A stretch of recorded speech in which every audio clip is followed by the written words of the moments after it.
The following show is brought to you by the Canuckleheads Broadcasting Company, eh?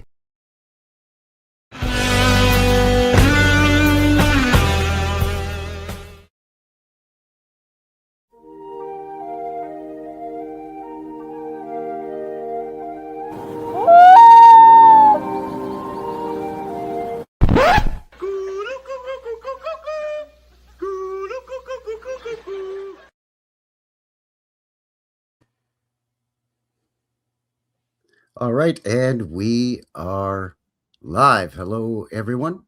Welcome to another episode of the Canuckleheads show. My name is Frankie, and I am from the New West Reset channel. And I'm Chris over at Old World Exploration. So welcome, everybody. Thank you for joining us here for, what are we at, Chris? Episode 19, I think. 19 of the Canucklehead show. Wow, time flies when you're poking holes in the narrative. A couple years running, and now that we're both rich and famous, I mean, we were just griping off air about how little exposure we seem to be getting on YouTube. So, yeah, the usual YouTube content creator behind the scenes boo-hooing. Yeah, well, if you guys knew about this and got the bell notification, well, you're lucky, I guess. Yes. So for those of you who have been notified and set aside the time to jump in, thank you very much for being here. Good to see all of you. Mm-hmm. Today is Monday, April 13th, and we're going to be looking at Fredericton, New Brunswick. We're headed back to the east coast of Canada land, this one, buddy. Mm-hmm. I thought it was a bigger city than it is, actually. I didn't realize. You know, you learn all the capital. It's capital, right? The capital of New Brunswick? It is the capital, I believe. Yeah. Yeah. Or is it St. John? No, it's it's Fredericton. I remember growing up, and you always assume capital cities, are a couple 100,000 at least. But no, not very big. As a kid, I always grew up thinking, well, it's the capital city because it's the biggest and the most prosperous. It's the best of the cities in that province or state, if it's an American thing or whatever, right? But yeah, I think St. John is larger. Yeah, I think for sure, yeah. So not to be confused with St. John's. Well, yeah, which we covered. We did cover St. John's. We covered St. John's, Newfoundland. That's right. We've covered Halifax, Nova Scotia there, bud. Yeah. But we have not poked around in New Brunswick yet, which is considered a maritime province, even though it's not an island. It's connected to the mainland. Yeah, and it's like fairly heavily French. Is that where the Acadians come from? Yes. Yeah, okay. Yeah. What everybody knows as Cajuns were Acadians, basically, which were French maritime, French Canadians. Yeah. Yeah. Did you ever hear the Acadian Driftwood song by the band? Yes. Such a good tune. Such a good tune. I highly recommend. Love the band. Yeah, the band were fantastic. Yeah, good Canadian band. Mm-hmm. Except for Levon Helm, who's from, I believe, Arkansas. God rest his soul. Yeah. Great music. Yeah, Robbie Robertson was in the band, and he's from Manitoba, I believe, there, bud. Yeah. That's kind of how I learned about the whole Acadian story, through that song, the Acadian Driftwood song. I'm thinking about it now. That's why I mentioned it. Well, maybe everybody in the chat should check it out. And I think so. The band Canadian Driftwood. That's from the album. I can't even remember the name of the album. I can't remember either. It's been a while. I know that they were Bob Dylan's backing band, and that's kind of how they got their start. Yeah, that's right. Bob Dylan. Yeah, that's right. Bob Dylan. Not a fan of Bob Dylan. Big fan of the band. Figure that one out. Speaking of recommending everybody in the chat, what do you say we say a quick hello to everybody in the chat?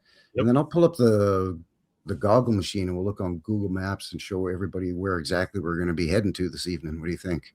Sounds like a plan. Hello, Kathy. Kathy Broughton in the box. Hippie Shake is here. Hi, Hippie. How you doing? Water the Tree. That's Ross. Hello, Ross. Good to see you. Wood and Chrome here as well. Old World Timmy. Didn't get notified, but had a timer on the phone. Oh, wow. Nice. Good lad. Good on you, bud. Thank you. Thank you.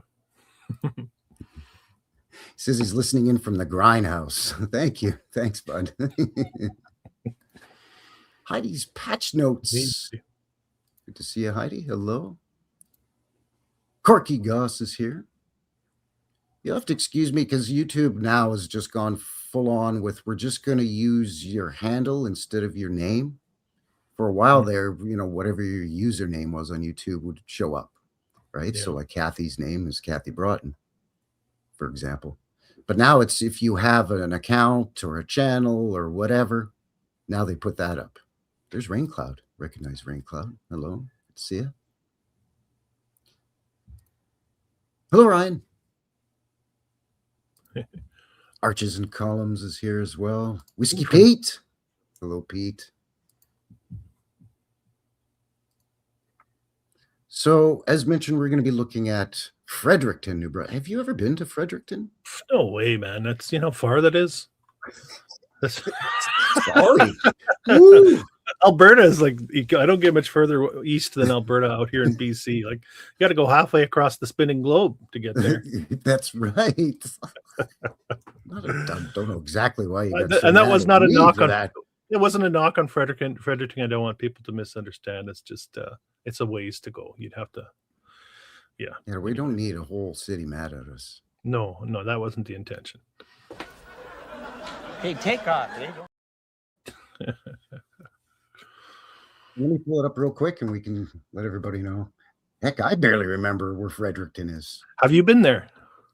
You know what? I've never actually been to New Brunswick, which is odd because I'm originally from Montreal, Quebec. Yep. And it's a hop, skip, and a jump, really. You can even shortcut through Maine if you wanted to. Oh, yeah. But with that, and it's Montreal is obviously in Quebec, and Quebec is super Frenchy land here in Canada. And New Brunswick is very French as well. But yeah, I've never been there. I've been to Maine and Vermont, so in that area. I have been to Nova Scotia. I've been to Labrador, but not Newfoundland. So I've never been to PEI or New Brunswick. And I really don't know why, to be honest with you. But here's where we're looking at. So yeah, on the east coast there, bud, on the Atlantic coast, and there she is right there. So you've got Maine here. Yeah, look how Maine stretches Quebec right here. Up there. Yeah, that's interesting. Yeah. So you've got Vermont and New Hampshire here, and there's Maine.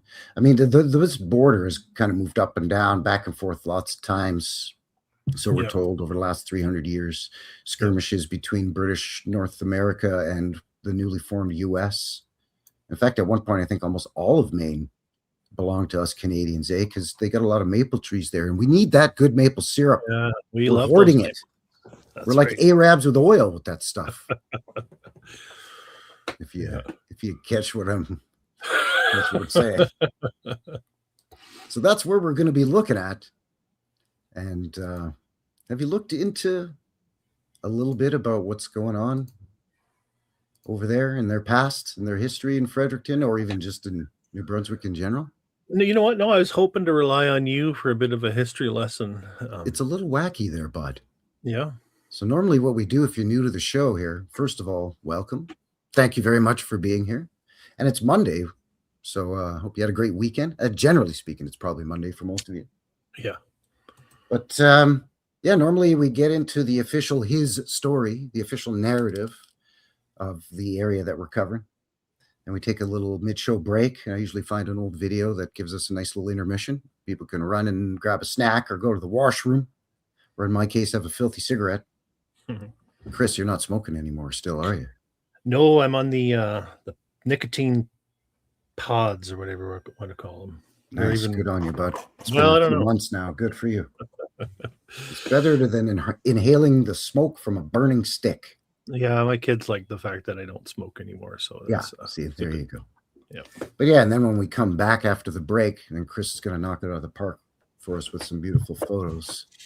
That's usually how the thing runs around here. So again, welcome and thank you. And let me just pull up I just like to just pull up the Wikipedia, because it tends to be where everybody else, any other article online where you find about the official history of a place, they tend to just kind of copy and paste or clip certain sections from Wikipedia anyway. Yeah. I find that most people, when they want to find out about something and they're going to just Google it real quick, Wikipedia tends to be one of the first things that pops up. And that's what most normies tend to default to. So it's nice to kind of see what, John and Jane Q Public are being spoon-fed when it comes to stuff, Broski Bear asking, are you both Canadian? Oh, for sure there, bud. You betcha. You know Alberta, it, eh? Alberta and British Columbia. Yeah, that's right. Chris is over in BC, and I'm just on the other side of the mountains and now in Purdy, Alberta. Although independence seems to be coming your way there, Frankie. Who knows? We might be independent. We might end up joining the good old US of A. We'll see what happens. We'll see what happens. I know a lot of our American neighbors feel pretty bad for Alberta. They see what's going on in Alberta, and then they watched. I don't know if you watched any of the footage or even the memes regarding the footage for the Liberal Party. Oh, did I ever? Thing going on, point of privilege, with everybody waving their little colored little pieces of paper, pink and purple and yellow and whatever. It was so. That was the NDP. Yeah, the NDP one. Yeah, sorry, the NDP. Oh yeah, it might as well be. It's all the same. Liberal one was a little darker. I would say the recent Liberal one. It was, I don't know, red background. It's a little bit scary what's going on there. Basically, Uniparty is coming out into the open here in Canada. It seems like. Yeah, it's a slippery around here. Yeah. And we're long, so it makes it extra slippery. You gotta wear your spikes on your shoes if you want to navigate. Well, you know it there, eh? You got her, bud. Yeah. So Fredericton, or in French, Fredericton, is the capital of the city of the Canadian province of New Brunswick. The city is situated on the west central portion of the province along the St. John River, also known by its indigenous name of Wolastoq, which flows west to east, as bisects the city. The river is the dominant natural feature of the area, except for, of course, just that tiny thing called the Atlantic Ocean, but that's fine. Yeah. One of the main urban centers in New Brunswick as of 2026, according to the city's update on building development, is a population of approximately, that is small, 79,000. Yeah. Even by Canadian standards, even by maritime standards. It's smaller than my city up here in northern British Columbia. Yeah. In fact, there's a small city where my parents live north of Calgary here called Airdrie. It's a 20-minute, half-hour drive north on the number 2 highway from Calgary, in that Calgary to Edmonton corridor, north-south corridor. Mm-hmm. When we moved there in 1980 from Montreal, there was 4,000 people there. There's now 82,000 people in this little, what used to be a podunk town they hadn't even paved the roads yet when we moved there. Yeah. So that is small.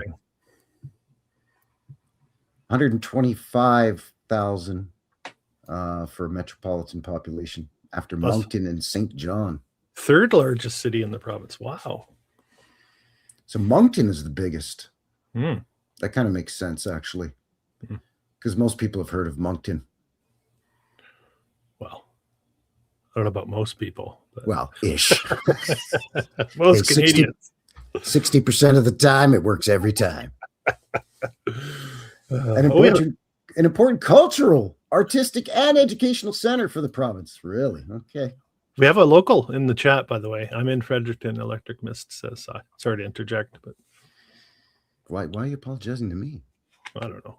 I don't want to throw you off your rhythm. I ain't got no rhythm. You got the blues, though. I do. I do have the blues. I do have the blues.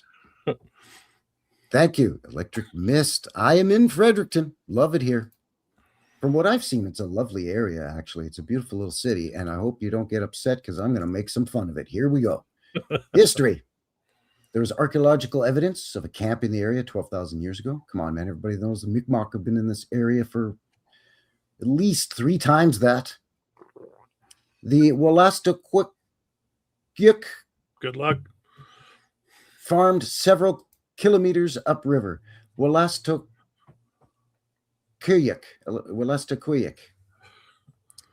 That was awful and I butchered it. Anyways, colonists from the Kingdom of France in the late 1600s built Fort Nashwauk on the north side of the St. John River as the capital of Acadia. There we go.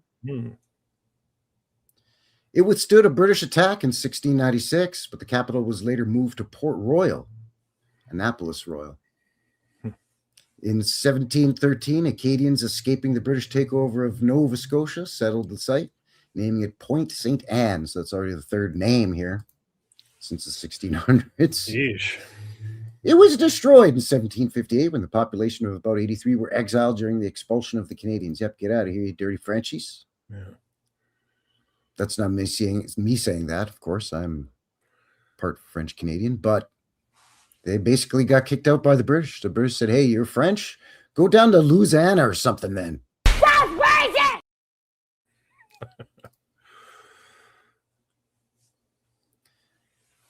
It was in 1783 when the United Empire Loyalists arrived from New England that the history of modern Fredericton began. Following year, New Brunswick was partitioned from Nova Scotia and became its own colony. Ah, see, there you go. Hmm. So initially it was all just Nova Scotia, New Scotland. Point St. Anne was renamed Frederickstown after Frederick, second son of King George III. Oh. Do they have a picture of Frederick? No, just, oh, wait, they do. There's Frederick. Can you make that big so we can see him? There he is. That's Frederick. Okay. I wanted to get a look at him. Yeah. Love and the sideburns. They're glorious. What is his pops? George. Old George. Oh, looking good. Powdered wig. His dad was still rocking the old school look. Yeah. With the culottes and his sister's stockings. Yeah. Frederick was a rebel. He rebelled from his father's style. Yeah. This guy was looking very old European. Mm-hmm. But Freddie wasn't having it, apparently. So the streets were laid out in the typical grid pattern of the time. Of course. What time was this? 1783, roughly? Okay. With names reflecting loyalist tendencies. Charlotte, Brunswick, George, King, and Queen, so on and so forth. 1785, it became the Shire town of York County. In 1790, the New Brunswick Legislative Building was constructed. Look at that, in 1790. God, that's early. That's very early, especially for Canada. Mm-hmm. Don't forget, Canada didn't officially become Canada, if there are people in the chat, if you weren't aware, until 1867, so we're told. Yeah. Almost so as a center of government, yeah, basically. It attracted educational institutions with King's College, now the University, yada, yada, Christ Church Cathedral, the Diocese of Fredericton, all built in 1853, eh? Sure, why not? Demographics, climate, so on and so forth. Languages spoken. Mother tongue of 80% of the residents is English, and French is 6%. I thought French would be much higher. Chinese, 1%. They already expelled. Oh, this is modern day. Sorry. Go ahead. Yeah. Well, it's true. They did expel them, so it took them a while to be able to keep trying to sneak back in. Is it okay for us to come back now, monsieur? Oh, can I return to my old family plantation? So, I mean, nothing's really unusually weird in that official story because aside from the bazillion, we're going to change the name of this place a bazillion times. It's a lot of the stuff that we see when it comes to official stories. Then we get into this weird stuff. The Coleman frog. Have you heard of this? No, not at all. It was apparently a 40-pound frog. Oh, wow. Yeah. Yeah. This is, you hear it. You and I have both mentioned it on this live stream in the past, but also separately on our own content, video uploads, that often a city or a town or even a state or a province or what have you will have its claim to fame. The biggest of or the first of. Mm-hmm. The biggest bridge west of the Mississippi, or the first windmill in North America, or you know what I'm saying? Yep. So this is one of their claims to fame in Fredericton, the Coleman frog, the world's largest frog, apparently. The Coleman frog, also known as Cornelia Webster. What? You heard me. Cornelia Webster. That's the name of the frog, I guess. That's her name, I guess. I don't get it either. Hey, look at this. T200 says, yay, I was notified of a live stream. Wow. Watching from Charlotte, North Carolina. Well, Cool. Boy, howdy. Welcome. Oh, yes. There are tunnels under Fredericton, especially under the university. Of course, downtown, we always hear it, right? Underneath downtown or underneath the university or college. But anyways, back to Cornelia Webster, the frog here. It's a supposed taxidermy specimen of a 19-kilogram or 42-pound frog on display at the Fredericton Region Museum in Fredericton, New Brunswick, Canada, since 1959. It was previously owned by a man named Fred Coleman. The frog was allegedly captured in 1889 from Lake Killarney, north of Fredericton, at which time it was said to have weighed 7 pounds, 4 ounces, or 3.3 kilograms. 3.3. Mm. So they domesticated it and fed it. Well, supposedly the immense size of the frog was caused by the fact that Coleman fed it whiskey, baked beans, June bugs, buttermilk toddies, and good. whey. Whey for the muscles. Got to eat your curd and whey. Well, whey protein is what the weightlifters will take. Right? Yeah, so did Miss Muffet. Yeah. When she was sat upon her tuffet. That's right. So it's said to have died in a dynamite accident and was sent to Bangor, Maine to be stuffed. Somebody in the comments in the chat. Yes, there it is. Dynamite accident. Ubu Khan. Good to see you, bud. Yeah, a dynamite accident. But there apparently was enough left over to send it to Maine to be stuffed. I'm sorry, but buddy, if I have an accident with a stick or two of dynamite, can you make me a promise, my friend? What's that? Do not send my remains to Maine to get stuffed. It's going to be a horrifying sight. I will, and I'll make sure they add a good 200 pounds to make it look real big, just like the frog. Either that or just spread my remains in my most loved places, but don't cremate me first. An arm here, a toe there. That sounds a bit grisly. Put his kneecap on this mountain because he'd like to go camping up there. Yeah. Anyways, controversy. Really? You don't say that there was controversy. Can you believe there's controversy on this, people? No, it's a frog. I know. It sounds pretty straight up to me, a 40-pound frog. Skeptics, such as the Museum of Hoaxes, say that the frog is a fake and was used to promote a cough syrup that would relieve the frog in your throat. Okay. In a 1988 report, the Canadian Conservation Institute stated that the artifact consists of canvas, wax, and paint. And in a letter, it refers to the exhibit as an amusing example of a colossal fake and deception. Kind of like the, I don't know, the Cardiff Giant. I don't know. I'm buying the 40-pound frog myself. I don't know if I believe the skeptics. Well, they're saying that there was some canvas, wax, and paint, so that's why we say it's fake. But I mean, if it was involved in a bloody dynamite accident, you might have to, with stuffing it, you might have to use some canvas and wax and paint. Take a little taxidermist. Yeah, I'm no taxidermist, but I would imagine that these three materials may potentially be involved in taxidermy. Mm-hmm. In fact, these three may actually be involved in human embalming and prepping for the open casket there at Nana's funeral or whatever. Oh, yeah. I know that the famous horror film actor extraordinaire, who was the very first Phantom of the Opera and the first Hunchback of Notre Dame, the heck was his name? Anyways, he used to do his own makeup because he was a silent movie era horror film actor. And they didn't have makeup effects departments back in the 19-teens and 1920s. So he used to do his own makeup, and he was so good and so convincing that it used to freak people out in the theaters, so we're told. And it would take him hours to do it, and he would use wax and paint and canvas and all kinds of wacky stuff. Lon Chaney Sr., that's the guy. Thank you very much, Corky. Not to be confused with his son, who played the Wolfman, Lon Chaney Jr. Yeah.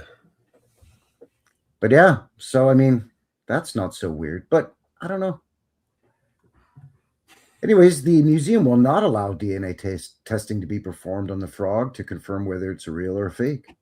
Well, yeah, you got to keep the controversy going because that gets people into the theaters and paying the admission or making the donation to the museum so they can come in and gawk at the thing. I'm just now seeing this at the bottom of this page. It says fur-bearing trout. We're going to go off on a little tangent. This is really reminding me of P.T. Barnum and the shit that he It's very P.T. Barnum-esque. The fur-bearing trout or furry trout is a legendary creature found in American folklore and Icelandic folklore. According to the folklore, the trout has created a thick coat of fur to maintain its body heat. Right. It's very strange. Anyways, they've got a specimen at the Royal Museum in Scotland if anybody's interested. I just saw that at the bottom of this Coleman frog article. Yeah. Apparently, there's a postcard here. The famous Coleman frog, weighing 42 pounds, on view at the Barker House, Fredericton, New Brunswick. He was caught in 1889. There's a guy. I don't know what he's doing. Sit, boy, sit. Yeah. Oh, no, sorry, girl. Sit, girl. Good girl. Here's a fly, or here's a June bug, or here's a spoon of baked beans and buttermilk toddies. Isn't that what Harry Potter drinks? I don't know. Is it? I don't even know what that is. Butter beer, maybe. I'm confusing it. Buttermilk toddies. So it's a drink, I guess. A warm buttermilk? Like it's like a hot toddy. Yeah, warm. Yeah, okay. It's interesting find. So he used to like to get that frog drunk, I guess, is the thing. I put another link in the description below. It's from an article called Mysteries of Canada. It doesn't have anything to do with Fredericton, but it is New Brunswick, but it's actually St. John. But I thought for a lot of our neighbors to the south in the States, this would be interesting. So let me just pull it up really, really quick, and we'll just kind of quickly have a look at it, just to see if there's anything as goofy as the Coleman frog. Come on, man. It's very strange to me. The frog did kind of look like a pig, eh, Kathy? Yeah, it kind of looked a bit like a pig. And then they just fudged the photo to make it look like a frog. And then, hey, come on down and pay your 2 bits to see it at the museum. Anyways, Benedict Arnold in St. John, New Brunswick. America's most notorious trader, Benedict Arnold, was a merchant in New Haven, Connecticut in his youth. He volunteered to serve in the British colonial militia. But after the revolt of the Americans following the Boston Tea Party, he joined the Continental Army and distinguished himself as a true revolutionary. He rose to the rank of general in the Continental Army. In 1780, he was appointed commander of the fort at West Point. He betrayed the cause of the American War of Independences. Pardon me for having to slightly edit my speech. But as I mentioned on my live stream last night, we have freedom of expression in Canada. We just don't necessarily have the freedom to practice it right now. But anyway, he plotted to hand over the fort to the British. His treachery was discovered and he fled to New York. Then, under British control, British gave Arnold the rank of brigadier general, and he led the British troops in several engagements against the Patriots. After the British General Charles Cornwallis surrendered to the Americans at Yorktown in 1781, Benedict Arnold sailed with his family to England, where he serviced the British cause and was praised by King George III. A lot of King George III going on here around the New Brunswick area. Howdy from New Zealand. Or hello from New Zealand. Howdy. Wow. It's a long ways. It's very early in the morning right now in New Zealand. And upside down. It is upside down. Well, under your hat down there, the maelstrom. Ryan says a buddy of mine caught a free trout down the old watering hole. So he says. Fish story. I love a good fish story. Yeah, well, I almost caught one, but it got away right here in the Bow River. They're wily fish. They're a wily fish. Arnold, unable to find command in the British Army, left London in 1785 and settled in St. John, New Brunswick. There he's surrounded by fellow loyalists who had fled the New England colonies and sailed north with their families and their possessions. Sure, it was real easy to do in the 1700s. Just load everything up on a steamer or a sailboat and just all your possessions, all your family, and just boopity boop. Not a problem. No problem. No, you could just, it's like hopping on a bus today or a train. The same thing. It's like going to the airport. You take an Uber to the airport, right? And it's the exact same thing. It was super easy, barely an inconvenience. So in New Brunswick, Benedict Arnold began to rebuild his fortunes by acquiring large plots of land and engaging in the shipping trade with the West Indies. He was accused of not paying his debts. He took his accusers to court, charging them with slander. People of St. John were so upset with his behavior that a mob assembled before his house and burned him in effigy. Oh, wow. In front of his own house. The hostile environment in the British colony of New Brunswick proved too much for Benedict Arnold and his family. Yeah, you don't say. Get off the continent. Yeah, if somebody burns an effigy of you in front of your own house, it's time to skip town, bub. Yeah. We crossed the Atlantic again and resettled in London again. Yeah. It wasn't coming back. Just a quick little distraction there about Benedict Arnold, who made a few mistakes involving Canada. He actually spearheaded to try to make an invasion into Quebec City. When during the wars of 1812 or something, some skirmish between Canada and the U.S. when Canada was still British North America, and he tried to invade the walled, fortified city of Quebec City from Maine in the winter. Ooh. Yeah. Not a good call. Did they have snowmobiles? No, they did not. They did not have ski-doos.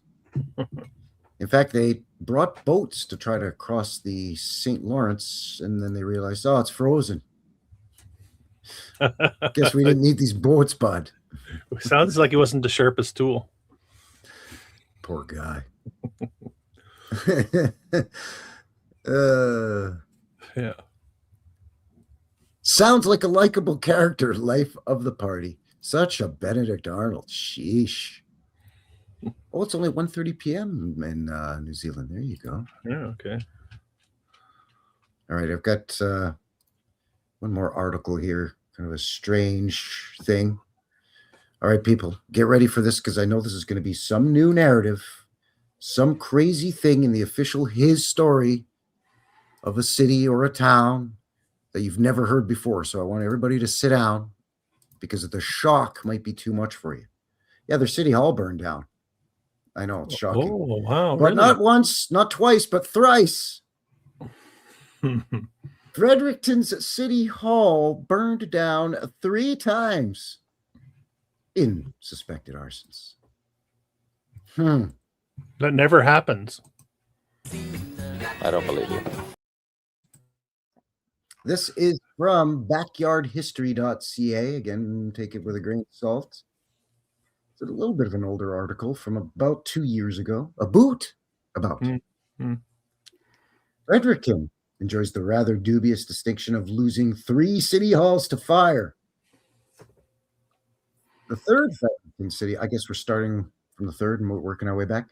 The third Fredericton City Hall inferno was documented in deep and surprisingly funny detail. Okay. Diana Horatia Ewing, the celebrated British author. What was that? What? Surprisingly funny? Well, it's good to add a little comedic relief. When your city hall burns to the ground? I guess. I mean, laughter is the best medicine after all. No. You know, you just got to laugh to keep from crying, I guess. Yeah, that's right. Frank P says overheated 3 times. If there's a fire, they're lying. There's 3. They're 3 times liar pants on fire. Thrice the liar. Ryan asked, dynamite accident? No. We'll see. If a dynamite could blow up a frog, maybe we can blow up City Hall 3 times. Anyway, she had only just arrived in Fredericton days earlier, having moved to the city with her husband, a British officer who would be stationed in the city for the next 3 years. When the fire broke out on August 31st, 1867, the two of them were sound asleep.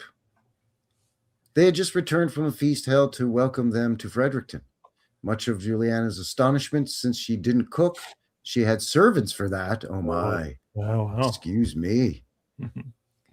She was gifted vegetables, commenting in a letter to her sister, "You can't think of how kind people are here in the matter of vegetables." That's how we know. I thought Prince Edward Island was famous for vegetables, specifically potatoes. Yeah, there's no Chinese food restaurant available yet for takeout or delivery. They were probably still just doing the laundry service. A Chinese man for every mile of the railroad. No Chinese people or Chinese graves. That is interesting. They'll probably explain that away with a verbal gymnastics and a hand wave, such as, well, you know, they were bigoted towards the Chinese, so they just couldn't bother to bury him and put a headstone or a gravestone. Yeah. Fires were a particular worry in every city in New Brunswick back then, as evidenced by how the bishop's explicit parting instructions to her husband, Alexander.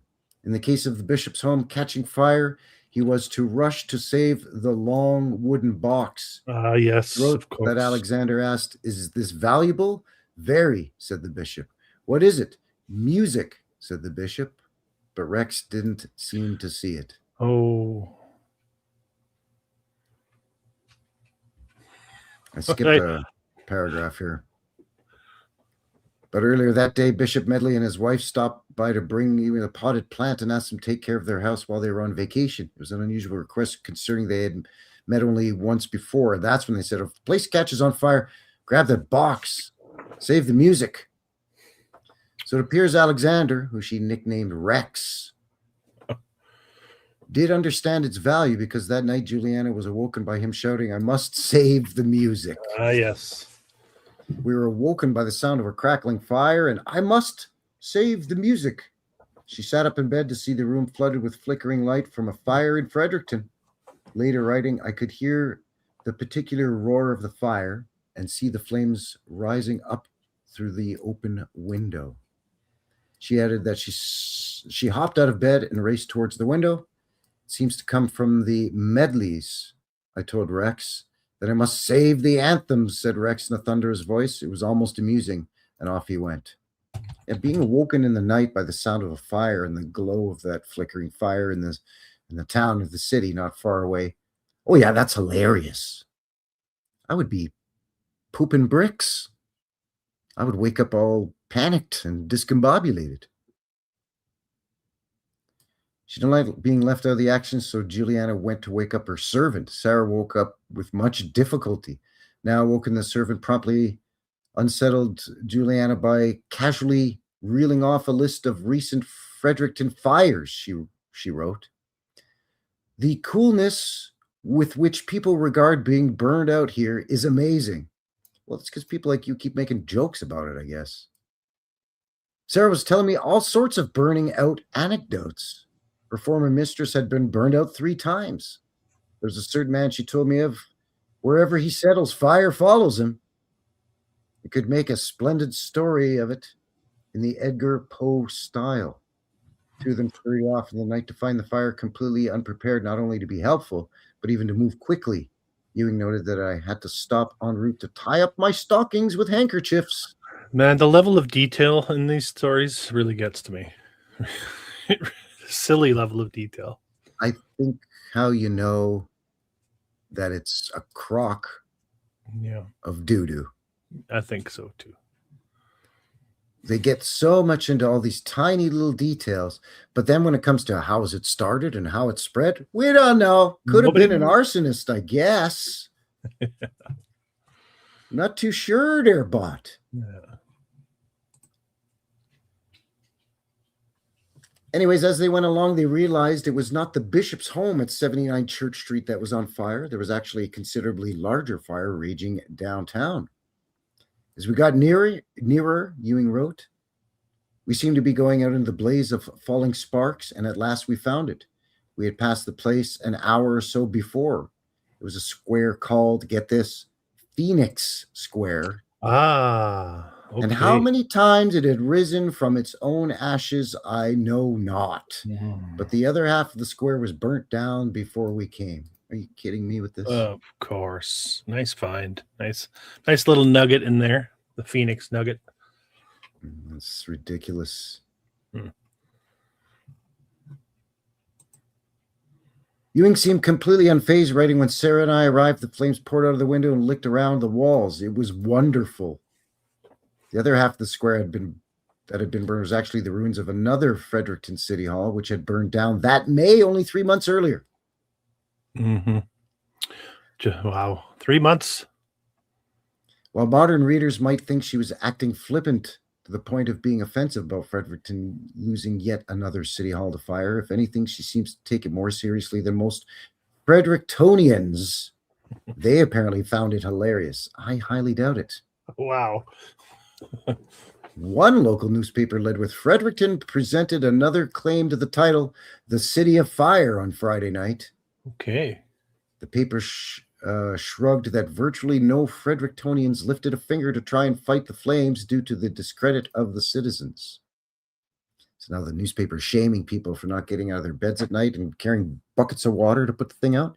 You didn't have a fire brigade or fire department there, Fredericton? According to Ewing's letter, though, there were no buildings close enough for the flames to catch, and City Hall was doomed anyway, explaining Frederictonians' lack of urgency, an almost comical element to see the ashes fall about their eyes, going about for a pocket handkerchief and wiping soot all over their faces.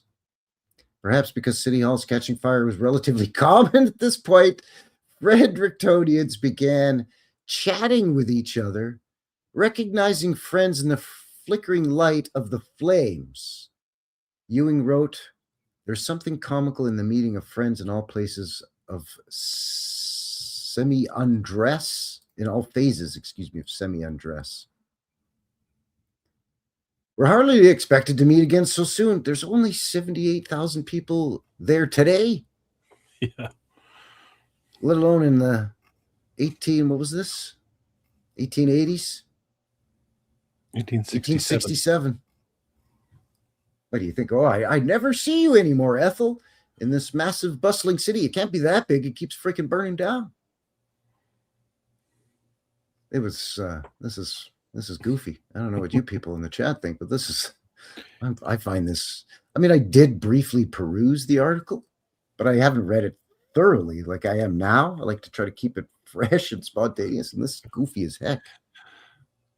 Yeah. Most astonishing part of all three fires of Fredericton City Hall was rumored to be the work of arsonists. The New Brunswick Reporter newspaper alleged that the 1850 fire was arson. Historian Austin Squires claimed the May 1867 fire was probably the result of arson.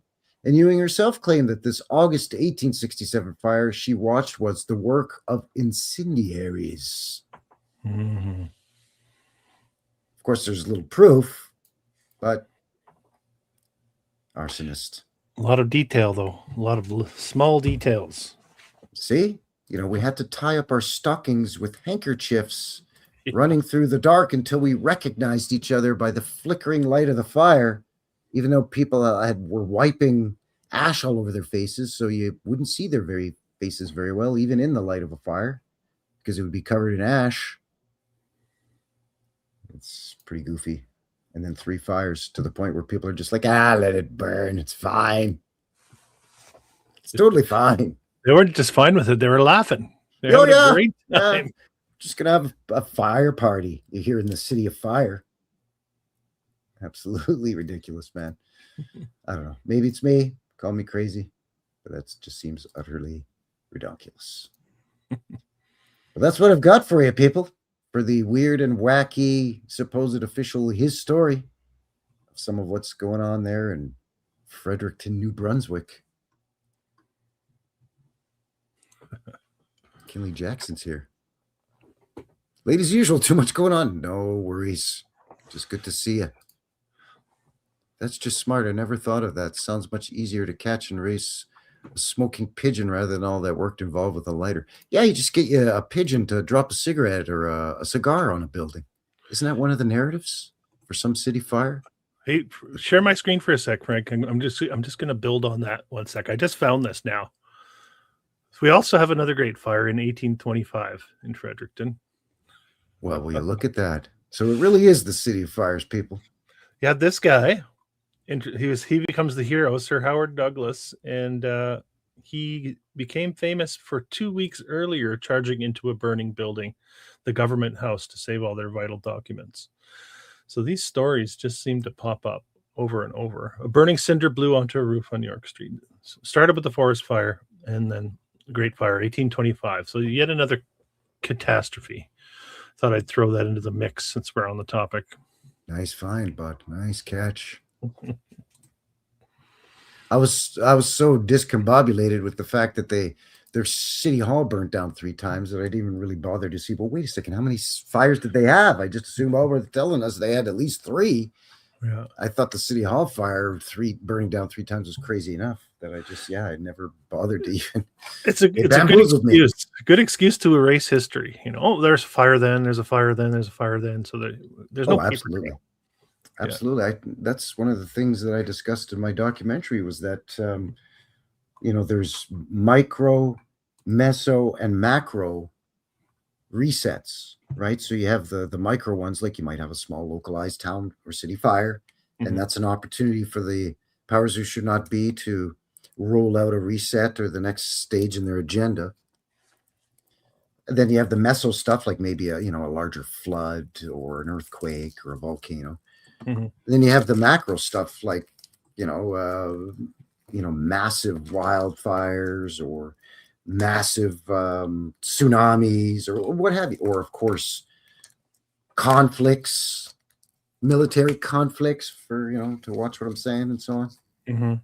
So yeah, these are opportunities for them to, even if the fire was an actual accident, it's a good excuse for them to, the opportunists that they are, to say, hey guys, we might be able to kick this thing off a little early here, and this flood or this fire or this tornado might make it easier for us here. Let's face it, they are leeches and parasites. So why would a leopard change its spots when it comes to the MO of their reset? Yeah, eraser, the magic eraser, right? Yeah, exactly. That's right, Kinley Jackson. Fire season is coming up here. That's right. As you move from spring into summer. Yeah.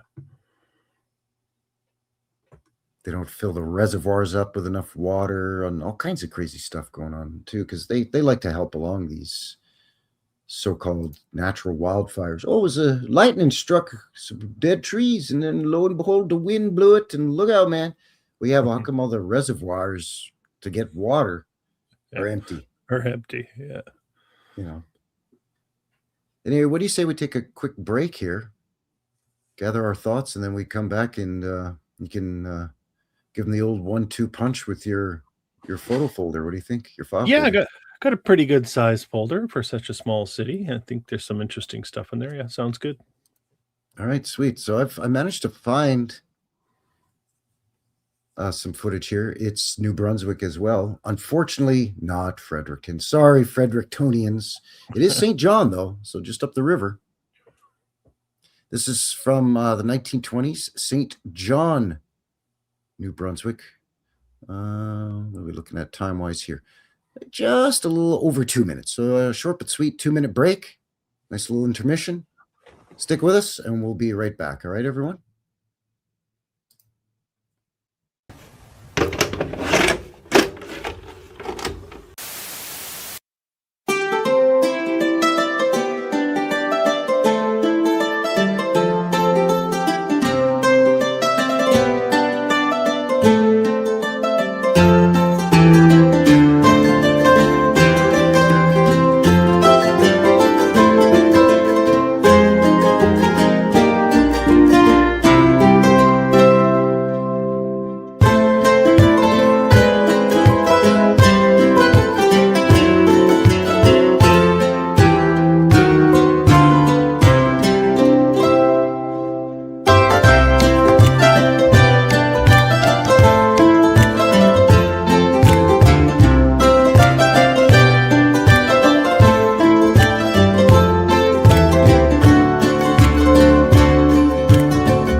Well, that was a All nice right. tune.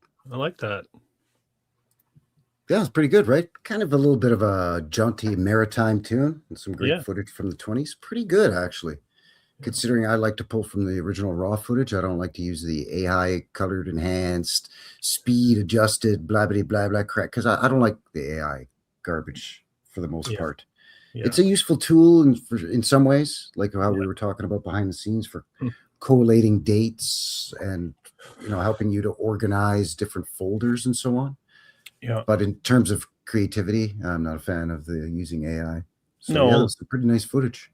Yeah, let's be honest, it's sort of flooding our subject matter, the old world subject matter right now. So it's Yeah, you got to watch it out there, people. Yeah. You really got to be careful who you trust with your information. so no You don't have to AI, worry about- no AI visuals in my presentation. Just That's right. disclaimer. Yeah, same with me on my channel. There's no AI. In fact, I poke fun at the AI, which is maybe why YouTube punishes me all the time. You poke AI in the eye. I do. I do poke AI in the eye. Absolutely. But you don't have to worry about AI on our channels. So, and speaking of our channels, links below for how you can get a hold of both myself, Frankie at New West Reset, and Chris at Old World Exploration. And then, links below for all the Wikipedia stuff and that as well. And links below for how you can support Chris's research and my research just through various, for myself, a donation through the channel gets you some New West Reset swag. And Chris has got some, he's actually got published merchandise available on his channel. Yeah, 3 books on demolished buildings. Yeah. You want to talk a little bit about that real quick before we get into the photos, bud? Yeah, no, that's my gift to the community, I suppose. It's a bit of a source of income, not much, but it's something that people can have in their collection in the tangible form. I find it useful if you just plop it on the coffee table and one of your normie friends, for lack of a better term, that isn't into this subject matter picks it up and starts flipping through, and their jaw sort of falls to the ground and they can't believe what they're looking at. Disbelief sets in, and you can just sort of reiterate, yeah, no, that was a city hall in that city that was torn down after 30 years. And, it's a nice little spark if you're trying to get this subject matter to people that aren't into it. And if they are, it's nice to have in your collection for sure. Yeah, it helps to plant the seed for some folks that, maybe have heard of it, but they think it's a bunch of online conspiracy hogwash from a bunch of neckbeards down in their parents' basement. Yeah, it doesn't realize the amount of work that's involved in this research. Yeah, the whole thing, that whole Tartaria thing doesn't have to be giants building with angels. It could be. I'm not saying it's not. I'm just saying this is a much more tangible conspiracy rabbit hole than that. And you can it's much more. It's much easier to digest in that coffee table book form with the photographs because everybody, a picture says 1,000 words, and everybody, whether you're into architecture or old world or not, everybody can appreciate the beauty of the photos of those buildings that are in your book. Yeah, books, 3 of them. Mm-hmm. Yeah, they're spectacular buildings. The architecture was amazing. So, yeah. And we'll look at some right now from Fredericton. Awesome. Tina in the chat saying the early volunteer fire departments and fire brigades had sponsors and buildings had a kind of subscription or insurance.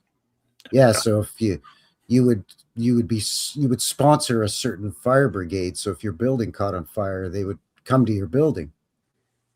But if you didn't, then you had to rely on the public with their buckets of water.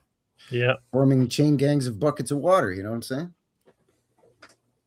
As long as they're not laughing at the fire. Let's take a look. Stand around laughing, that's for sure. Yeah, they're sitting there laughing. They're not putting any city hall fires out that way. It's a little demoralizing for the rest of the town folk. They come up to see what the commotion is all about, and they just see people standing around pointing and laughing at their city hall burning to the ground for the 3rd time. Come on. It's a little cold-blooded, isn't it there, Frederictonians? Here's the population demographics. We looked at the modern day. I think you said it was like just under 80,000 and maybe just over 100 in the metropolitan area of That's right. Fredericton. Yeah. Not a large city in the modern day. Look at the turn of the century here. 7,000 people living there in 1901. That's tiny. I did Yeah. not expect that, especially considering the age they tell us. Like, if you follow the demographics back, that goes back to 1871, they say this place was a city in the late 1700s. How many people were supposed to be living there at the time? You know, it's one of those things to consider, I think, when you're looking at the structures.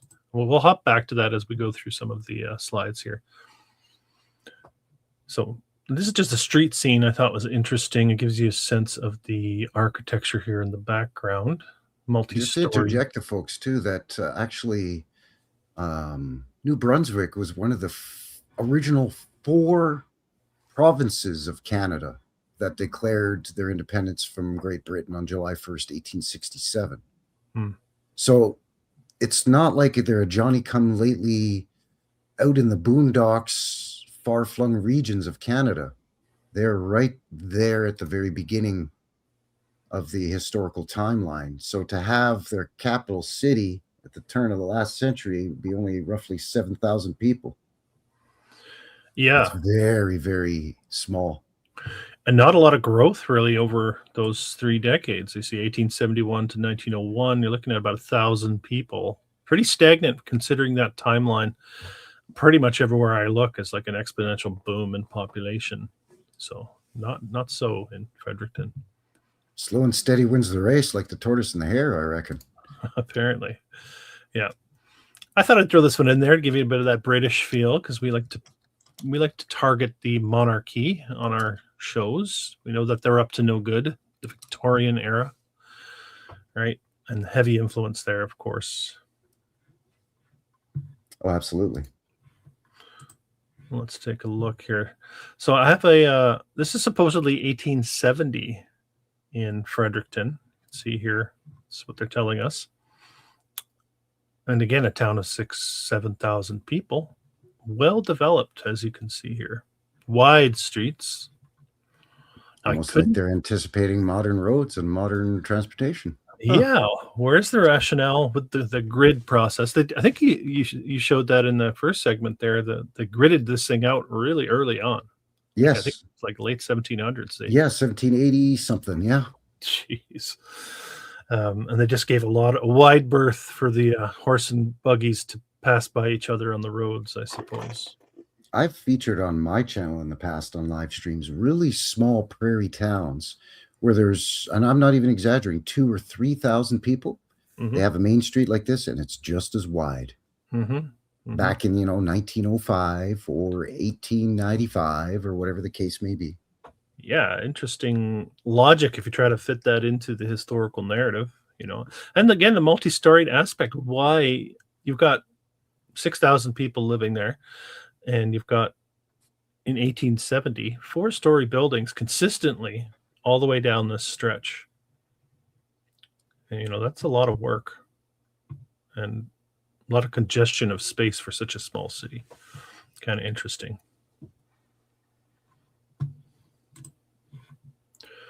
Okay, we have an early Baptist church getting built apparently in 1883. Still standing, and it's a beauty for sure. It's got the rosette windows. Very tall, extremely angled, steep spire too. Yeah, with the 4 little pointies below the main pointy, and it's a church, but that's not a cross. No, it's some kind of weirdo doohickey, some kind of antiquitect maybe or something. Yeah, so these are kind of things that jump out at me when I'm looking at, a lot of the churches, they're outfitted with the cross on top, which I suspect were retrofitted. Not the case for this one, and this as well, right? Mm-hmm. It almost looks like a fleur-de-lis, which they can again hand wave away. Oh, that's the French Acadian influence, because the fleur-de-lis in French and France and all that. Yeah, maybe. Here's a closer look at that church with a little bit of a clearer resolution. Just 1883. This is the brickwork, or the stonework, I should say, going on at the time. Very, very high level of skill involved with the construction of this church. And there you have the little, again, the finial, which you see so often in these old world structures. They plop the date here on this little door finial, whatever you want to call it, decorative finish for the arch, 1882, it says there. Close enough. This is 83 online. Strange. A year or two amongst, amongst bullshitters, if you pardon my language. This is strange too. That's this little feature here down below with these horizontal blocky things. Kind of interesting anyway. Nice old almost looking like church. They're filling in something or something. It used to be there that isn't there anymore. I don't know. Maybe. Yeah, I don't know. And then even this building in the background as well is giving you that definite old world vibe. The arched windows. That's a beauty too. Yeah. Yeah. I imagine a lot of it's been sanitized. So a lot of it has seemed to survived. A lot of that I found here as we move forward, because it can be justified under the narrative, I think, of what Fredericton is. It's a capital city. It has some age. So a lot of this can come down through us through time without seeing the wrecking ball, I think. Yeah, I would agree with you there. As most especially too, because you've got because it was one of the first original four. It was named after like a king's son or nephew or whatever it was. So I mean, there's a lot of things that would justify them keeping some of this stuff around, but they're still going to edit things, dumb stuff down, remove stuff, or do quote unquote renovations on some of these buildings. But of course, there's fires and floods and all that other stuff to take care of the rest. So that way they determine what people get to see and what's left over. And they determine what gets to be destroyed and then hidden and then eventually forgotten. Yeah, it has to fit a narrative, right? Fit the narrative that they want for the history of that area. But such a long timeline for Fredericton, though. I wouldn't see the need to tear anything down. They could easily just explain away a lot of these old stone buildings. Yeah, well, we've been here since the 1780s. Like, what do you want? Yeah. Well, everyone back then apparently was a stonemason, which contradicts what we're taught about history and how most of these things were rough sawn shacks was always the impression of historical construction, really, unless it was really reserved for, really, really fancy purpose-built buildings, I guess. But there seems to be so many of them, and there's so much labor that goes involved with the construction in that fashion. Yeah, here's just a little look at 6 churches in one postcard. So it gives you a sense of how many there were that were being shown. And just a street scene again with the church in the background. You can see sort of the different styles here. You got the brickers here, and then right here on the left, you've got what I would expect was more of a 4-walled gable roof, simple structure. Yeah, wood frame, 2-story. Possibly with what looks like wooden siding, maybe. Yeah, that would be relatively easy to put up, considering even then they didn't have power. So all these things would still take quite a bit of time, where these days we can zip through it with circular saw, whatever it might be, right? It was all hand tools back then, right? So you have to keep these things in mind when you're looking at these structures, I think. And again, keep in mind, it's Canada. So you've got long winters, especially on the Atlantic coast. Yeah, harshness. You get those nor'easters, those big storms, and it's windy, and they get blizzards. I've seen firsthand what can happen in the winter storm in Newfoundland. Yeah. So, I mean, you're just a hop, skip, and a jump away over in New Brunswick from Newfoundland, and it's the same story, same as Nova Scotia and Prince Edward Island. It's not unusual to get 10 or 12-foot snow drifts. Yeah. Yeah, this is just a street scene too, just showing you again the turret style that was incorporated into the building, even of just regular homes. Really, I guess these are just private residences, right? Yeah, nice looking street, reminding me a bit of Victoria in British Columbia here, having a similar feel. With the tree-lined streets and the turret with conical dome houses and stuff. Yeah. There's the Parliament building, which we will be looking at as we move forward. I have some dates attached to some of these structures. And I believe the structures no longer stands either. We'll see it as we move forward. That's the Canadian Parliament building down here in the bottom right, which is in Ottawa. It happens to be on this postcard. Yeah, I'm not sure why they stuck it on a Fredericton Fredericton, postcard. yeah. To doll it up a little bit. So this is a nice one. I like this one. This is again showing you the wide streets, the open thoroughfares, the fountain, which we have talked quite a bit about on previous shows. The fountains being a part of this old world system, not just for decoration, but potentially part of the whole cooling process of the energetics and the interaction of these buildings with whatever energy was used in these societies, and then the fountains being a large part of that infrastructure, I guess. And the other many thing of I'm these noticing on this postcard is it's labeled Phoenix Square from their fire, the Phoenix. Yeah, that's right, which came up in that article. So it's still being Phoenix Square. I wonder if it is still Phoenix Square. If our Fredericton locals still in there, let us know. But again, you're seeing just with the population, it doesn't make sense to me. 7,000 people at the turn of the century. All of these huge buildings, big wide street with a wide ass sidewalk promenade with the trees separating. I mean, it looks this. If you were to say to me, "Oh, there's 40,000 people in this city," I'd be like, "Yeah, that sounds about right." Yeah, not 7,000 or 8,000. Yeah, that's really what struck me looking at the demographics. It just seems really strange. And yeah, picturesque too. That comment, the corner looks so much nicer. It does. It is really nice it has a nice vibe to it. That's part of that old world charm, I think. I think that there's something to be said for town squares, city squares, piazzas, whatever you want to call them, depending where you are in the world. Yeah. And I mean, we see a nice example of it here. You've got some beautiful green spaces, public spaces, trees, a fountain, some grassy areas. I'm sure there's some flower gardens there. There's probably some fruit trees there too. I think that was a big thing in the old world and a lot of these, sure, for lack of a better term, inner city park areas. They had fruit trees and stuff like that where people could go to the park, pick some fruit off the tree, sit down, relax, have a snack, and it was all just open to the public. Yeah. Nowadays you got a tent and you got some needles lying around the edge of the building and discarded needles and tent cities everywhere in the city parks. Yeah. Yeah. So something has been diminished for sure. The Christchurch Cathedral, 1845 to 1853. Looking very isolated where it stands in this drawing, of course. It's a beautiful structure, though. I featured this on my Easter Sunday live stream. I featured old churches in Canada, and this definitely was one. Yeah, it's gorgeous.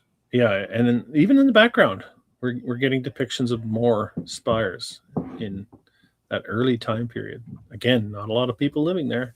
Keep that in mind. Yeah, Water the Tree earlier in the chat said there's probably one every few blocks, I'm sure. Yeah. So they were talking about a very devout people that were really into building beautiful structures to worship. Or there's something more to the story here too.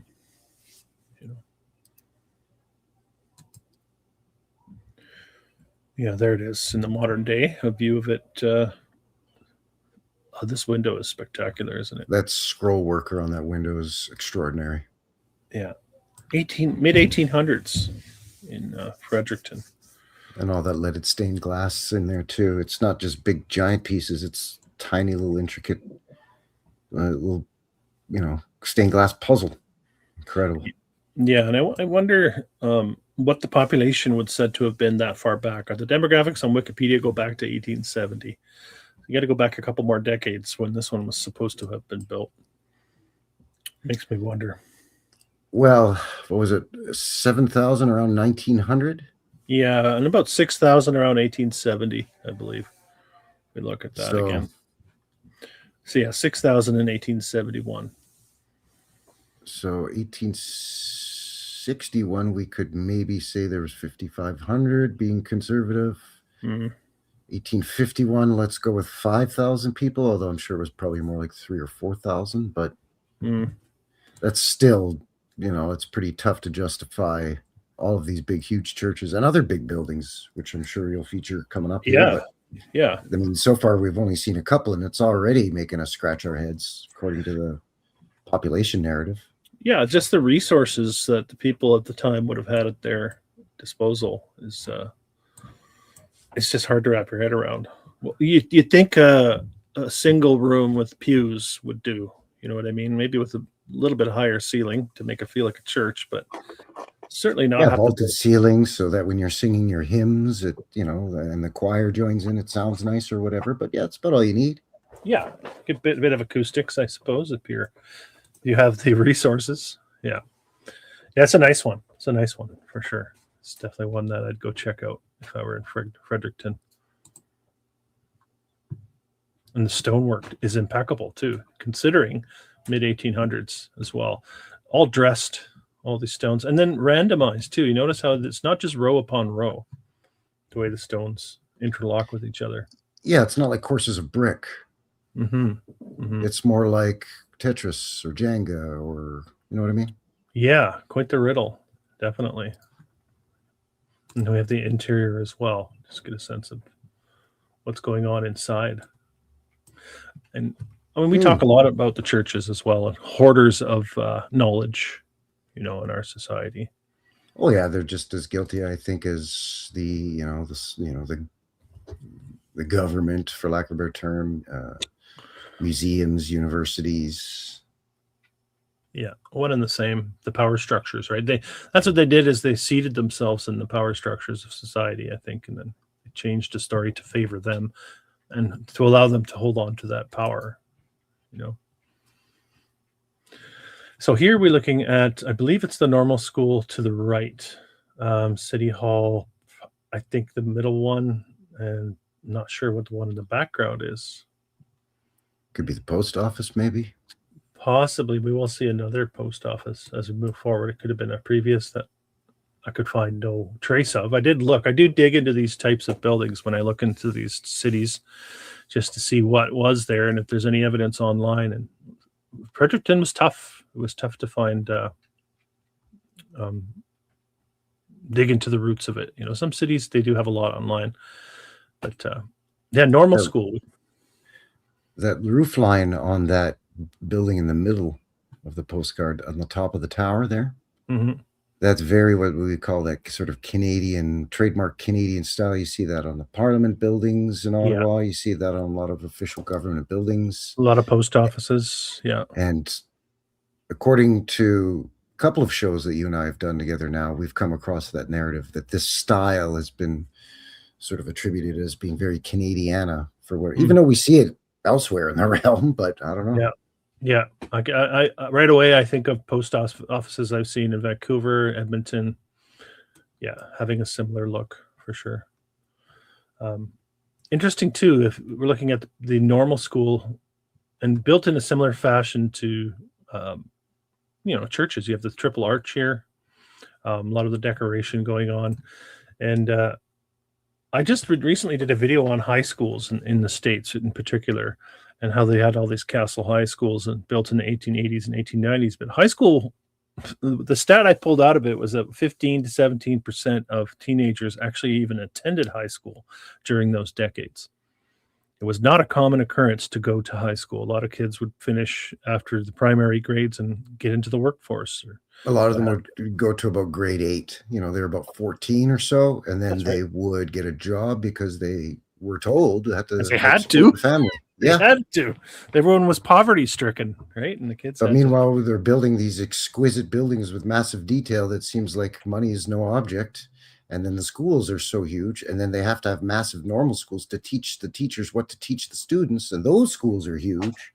So if only 15% are attending all the way through high school and graduating, but you've got a population of about 7,000, like what is going on here? Yeah. What was there, 5 kids in each classroom?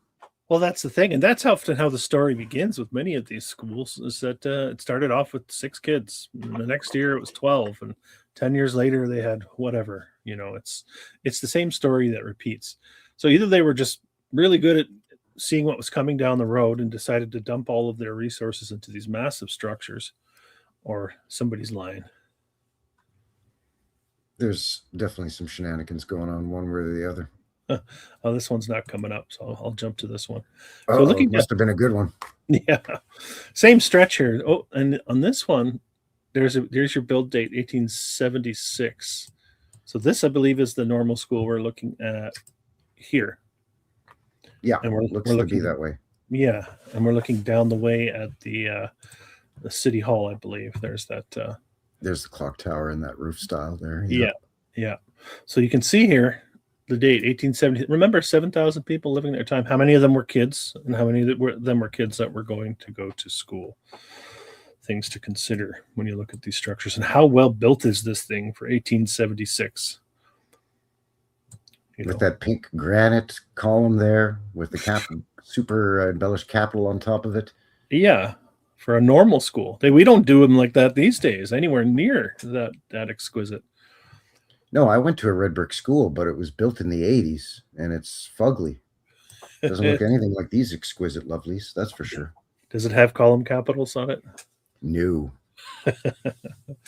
Exactly. Yeah. Absolutely not. It doesn't even have columns. Exactly. It's boxy. Very boxy. Yeah. There's the clock tower that we were looking at. 4 1s, that's wrong. You got to take that back to the clock store and get a refund. That clock's not right. Yeah, IV, right? IV, Roman IV. Yeah. Just like 10 is IX. Yeah. 9 is IX, 10 minus 1. Yeah. That's so how it should be IV, 5 minus 1. It's interesting. Very exquisite brickwork here again. Yeah, that's stacked. Early. Yeah, it's beautiful, right? The buttressing, I guess you could say, that would be the buttressing of the brick. Old Giuseppe knew how to work that brick, I tell you. And you know what? With that picture, this one here that we can't see, I'm sure I had the build date for this city hall in there. And I would imagine it's right in around the same time as the normal school, which is telling us 1876. Let me look it up right now as you're featuring that.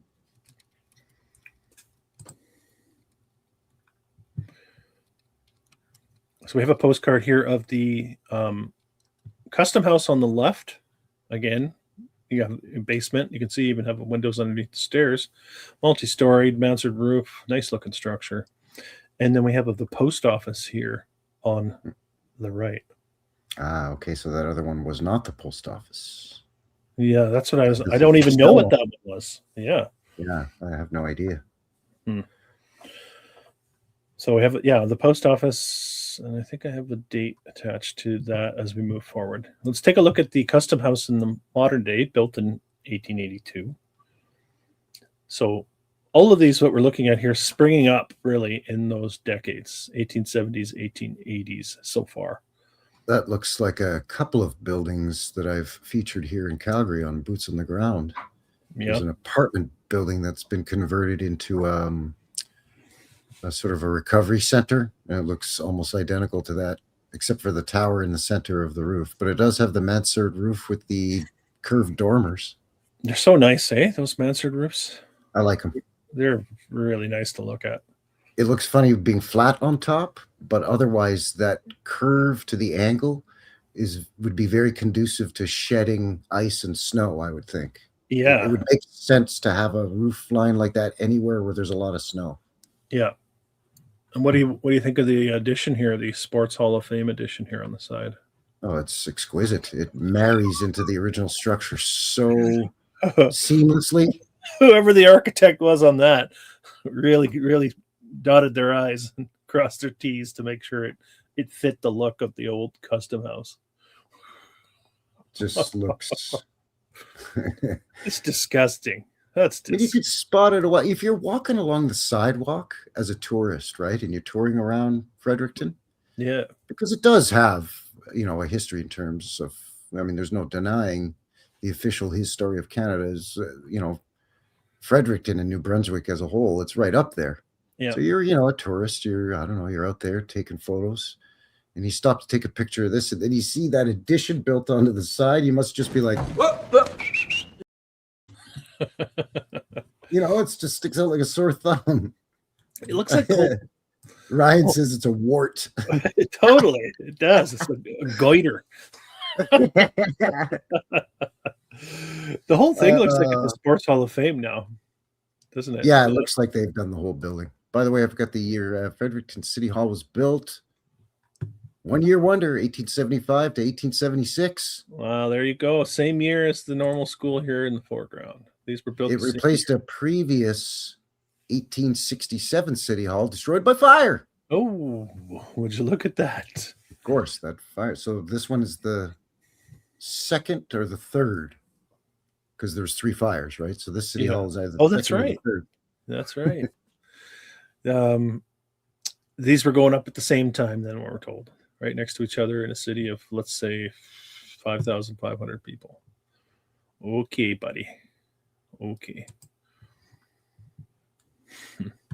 I wonder what type of stone that is locally. Like here in Calgary, it's brick and sandstone, which is sort of a beige. For this one stone. Here? Yeah. That looks almost gray or whitish. So I wonder what that is. I wonder if it's limestone or something.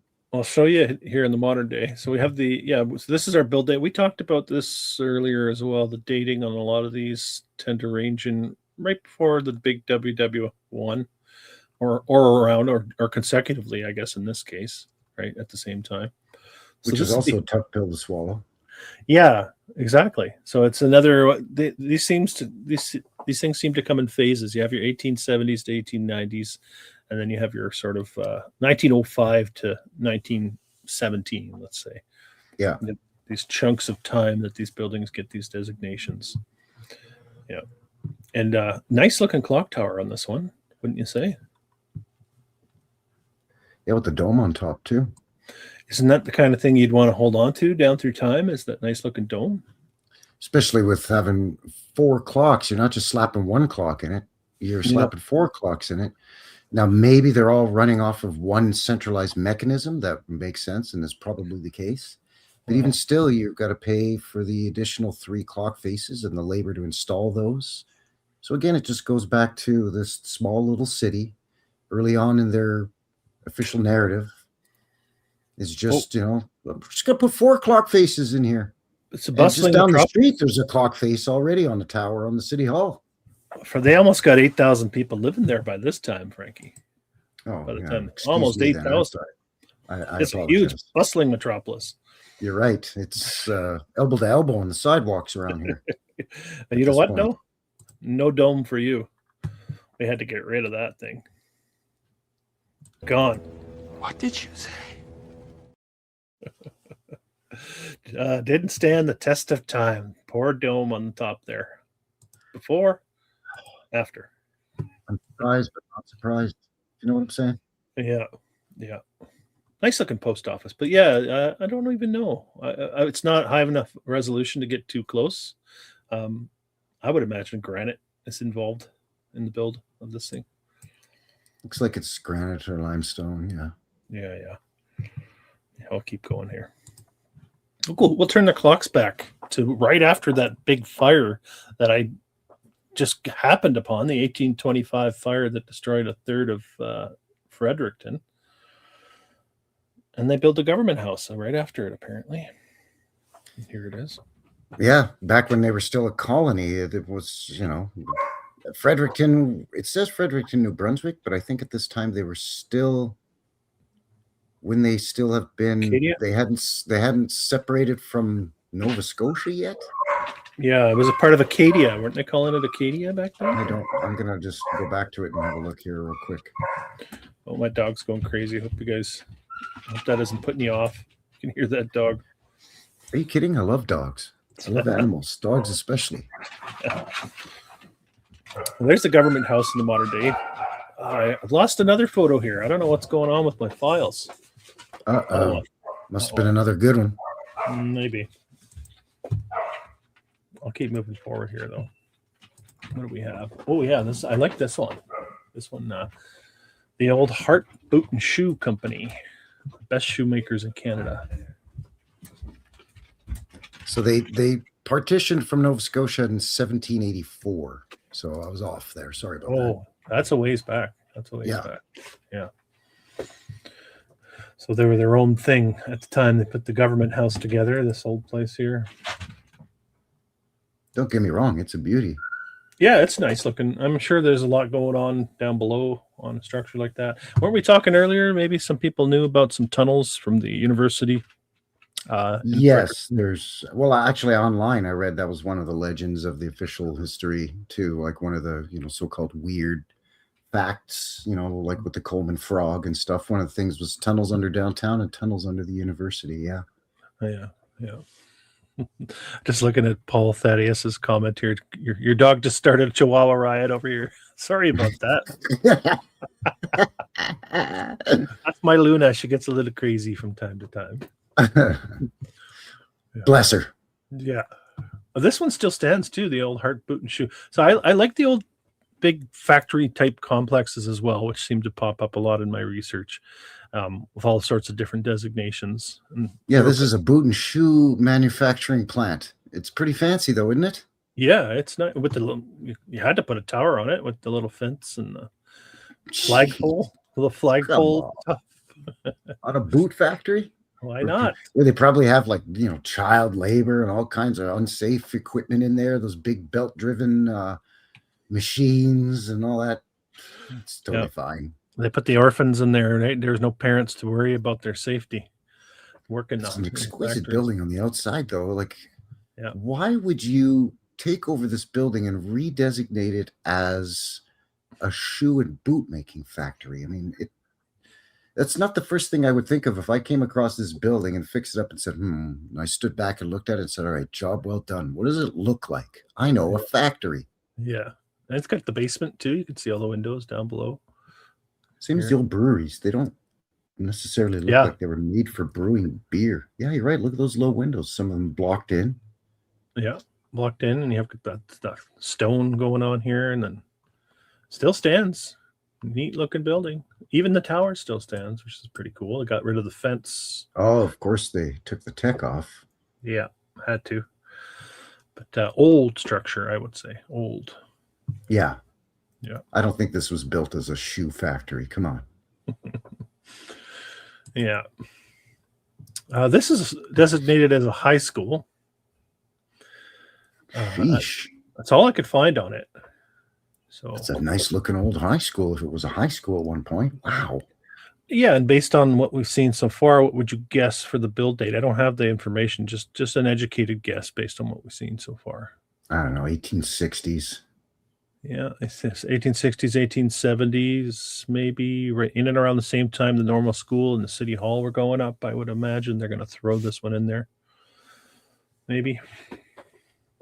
And I also suspect that this was not always a flat top. Me too. In fact, I have my suspicions about the color of that top portion as well as the color of all the dormers. As do I. I'm wondering if maybe they've done some additions or dumbing down or changed some stuff. They went with the matte gray so it doesn't catch your eye. Could be. Yeah, that's right. It just blends in. Nice looking high school again. Why are you building all these schools when school's not really that big a thing yet? A high school, anyway. Ryan says they made knee-high frogskin boots at that boot factory. The frogs are huge around here. We can make so many boots. We need a bigger factory. Yeah. Our factory's as big as our frogs here in Fredericton. Okay. Let's have a look here. So this is just a little snippet of the of a bird's eye view map. I think it's this one. It's kind of grainy. I couldn't get a really high res, so I have a few snippets of it. There's that grid pattern they're talking about. Although the sort of Riverside Drive is kind of rounded or follows the curve, so at least that's got some aesthetic ease to it. Yeah, and it looks like a giant park area right in the middle there too. Here, yeah, right in there. Yeah. Interesting. Yeah. A couple buildings here. I think we will see this one too. The A.F. Randolph's Wholesale Warehouse. Look at that. That's a wholesale warehouse there, Frankie. Yeah, come and get your cheap goods that the regular stores couldn't sell. So we got it here, selling it to you for wholesale. You can look out the dormers. Get up to the 4th floor and look out the dormers. Maybe go up in the tower, have a nap. The one next to it's also a wholesaler. It's everything's going wholesale in Fredericton. Yeah, false front, right? Yeah. Gotta make it look super fancy from the street. Even this one's a mansard. That's got very similar styling, and remember, it's just drawings. Large streets as well. Depictions It's a are lawyer or a judge. It says Esquire after his name. Yeah. Oh yeah. E.F. George. Esquire. Yeah. Yeah. That's the Parliament building. We'll look at that shortly here. That's beautiful. Yeah. No, it's nice. Okay, let's keep moving on. Memorial Hall, part of the University of New Brunswick. I have a couple from the university. I didn't actually pull too many. That's supposedly where the tunnels are. But so they've done triangular dormers, and then they've done sort of a semicircular, pediment over the main door kind of there. A unique look for sure. Yeah. There's a window under the stairs there on that one side too. It looks like. Yeah, down below So here. that's a hollow void under there. Yeah. Yeah. Not the most eye-catching structure, but it has that bit of a old world, nice materials type feel. Yeah, it's got the coining down the edges there. Oh, there it is. Yeah. So this is the Parliament building. 2-year build time on this sucker. 1880. Let's take a look at the demographics again. What do we got here? 1880. 6,000 still. Hasn't really grown much in the decade before previous. It's probably pretty safe to say all the photos we're looking at here, that's the population is going to be either 5, 6, or 7,000 people. Tiny little city. Tiny. But this is a hell of a building. Of course, this would be the tourist attraction. If you went to Fredericton, I would imagine. This is where all the wedding photos are taken, is on the front steps of this place, or in the front lawn. Yeah. I mean, can't argue with that. It is a gorgeous building. I mean, look at it. Yeah. 1880s. It's unbelievable. It's really, really nice. Yeah. I wonder what that roof and all that is. If that's copper, it looks like it could be copper. It's definitely metallic. I have a couple different shades here. This is strange. Check this out. All of a sudden, it's white. What the Sam steel is that? Isn't that I strange? mean, yeah, there's snow, but it's not good. It's not just the roof is going to be covered in snow like that. That's ridiculous. Yeah, no, it's strange. I can't really date the photograph. I can't tell if maybe it's a little older than this. Looks newer, like a newer photograph. So I don't know if this was It does. reskinned or actually the one you were just on is newer because it's got a wheelchair accessible ramp. Yeah. So this would be older. Covers up the arches. Still like you're on your own, wheelchair guy. Yeah. Take a look at the stones, the size of the stones down here below as well. 1880s, remember? Yeah, right around those buried arched windows. Yeah. You can see them here, but they're kind of covered up by the ramp, and then this one looks like it's blocked up at this point. Oh, yeah. Yeah. Neat looking building, though. Beauty. It's a beauty. And with the little bijou balconies, and then you've got a balcony above the main door there on that whatever you call those structures, that's sort of an overhang over the main door. Yeah. Like an awning of some sort, maybe. This is probably the reason it's the Capitol, because it has this structure. This is what I would say. They found this and they said, okay, this is pretty sweet. We'll make this place the Capitol. Let's fix her up. Yeah. And of course, you're in Canada because of our inferiority complex. On the cupola, you have a cupola with a dome, and then a tiny cupola with a tiny dome on top of that. Yeah. Yeah, and I'm guessing this is old Queen Vic here on the front and center. Oh, for sure, that's Queen Victoria. Absolutely. Yeah. She just claims ownership of everything. Trying to get a closer look. Still can't really tell, but yeah, probably. That's weird that's all white like that. It is, yeah, because it's the exact same material. Doesn't look like it looks like exactly the same otherwise. You got the ridges. I don't know what's going on there. Anyway, it can't be snow. I know you see snow here, but No, it's not snow. Not No. in all the little nooks and crannies and crevices like Yeah, that. no chance. No chance. Yeah. No, it's paint or renovations they're doing, or I don't know. It looks ridiculous compared to the other photo, though. Somebody thinks the white might be Photoshop in the chat. I don't know. Maybe, maybe not. Anyway, let's move on. We're saying new paint job, Could be new. Photoshop. Yeah. Yeah, who knows? Let's look at this one. This is the Provincial Exhibition Palace. Oh, that's right. They had a Dominion exhibition in Fredericton, didn't they? Sure Basically, did. Canada's version of World Fairs. Yeah, they were all under the banner of the Dominion, weren't they? They used that word a lot. Yeah, there was a couple in Montreal. There was one in Brandon. There was a couple in Toronto. I believe Hamilton, Winnipeg, Yeah. Vancouver, Calgary. And then, of course, all these were all built temporary, and then we just knocked them down after the exhibition was over.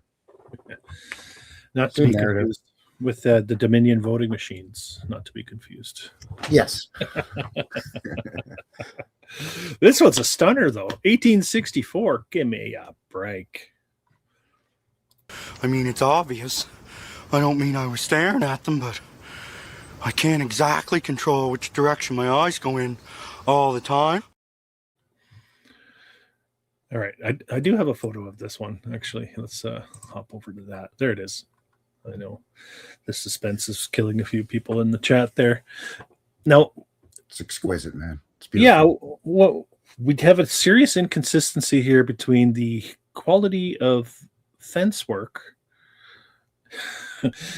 and surrounding outbuildings, Yes. and the quality of the palace, the 1864 palace. Take a look at this. I know. Even the little crappy hitch your horse up to the fence right in front of the palace, right there. Yeah. Yeah. Oh, look, yieldy ladder lean there on the side of the building. I know what happened. The pros, the masters, had to leave before they could finish the surrounding area. So they had Yes, to. they left it up to the unskilled labor. That's And right. that's the best they could do. Best they could do. Yeah. This one, even here, just on the edge of the photograph, that's what you'd expect right there. Yeah. You know, but that is sticking out like a sore thumb. You could look a half circle window. Come on, it's ridiculous. It almost looks cathedral-esque. Yeah, there's a bit of that. If you were to say to me, this is a church in Russia somewhere, I'd be like, Yeah. yeah, that sounds right. Yeah, maybe if the dome was a little bit rounder, A little more oniony. Yeah. It's interesting. Here's a construction photo. Of course it is. I love that they have the fence protecting the public, though, from the construction going on. Look out. This project is huge and dangerous. So they turned this into this. Okay. I guess I believe you. Right. Oh, you gotta love it. You gotta love it. I'm not saying they're faking photographs, but I think they're faking photographs. Either that or it's real scaffolding and they're dumbing it down and somebody's taken a photo and they've labeled it as a construction photo. They're actually taking it down instead of But they're deconstructing certain elements of it that are becoming harder and harder to explain. so there was no fire. Maybe they just dismantled it and took some. Maybe. I mean, Maybe. who knows? Or it could be both. Yeah. Maybe there was a fire, whether it was on purpose or not, and they used that as an excuse to, oh, now it's been condemned because of the fire damage, so now we got to take it down. So they're disassembling it, and they label it as a construction photo. Nice looking place. I was surprised to find this one, actually. Exhibition Palace, Provincial Exhibition Palace. It's supposed to be the interior. You should see the one that's in tiny Brandon, Manitoba that still stands. Yeah. It's very similar to this, just not quite as large and not quite as fancy, but very similar with the domes and the big arch windows and that big semicircular window. But look at the interior of this place, man. They're not playing. You think that's Queen Victoria back in her younger days? I can fly. It's what's her name from Titanic. Yeah. I can't remember her name. Leo's going to come up behind her, and I'm the king of the world, y'all. Yeah.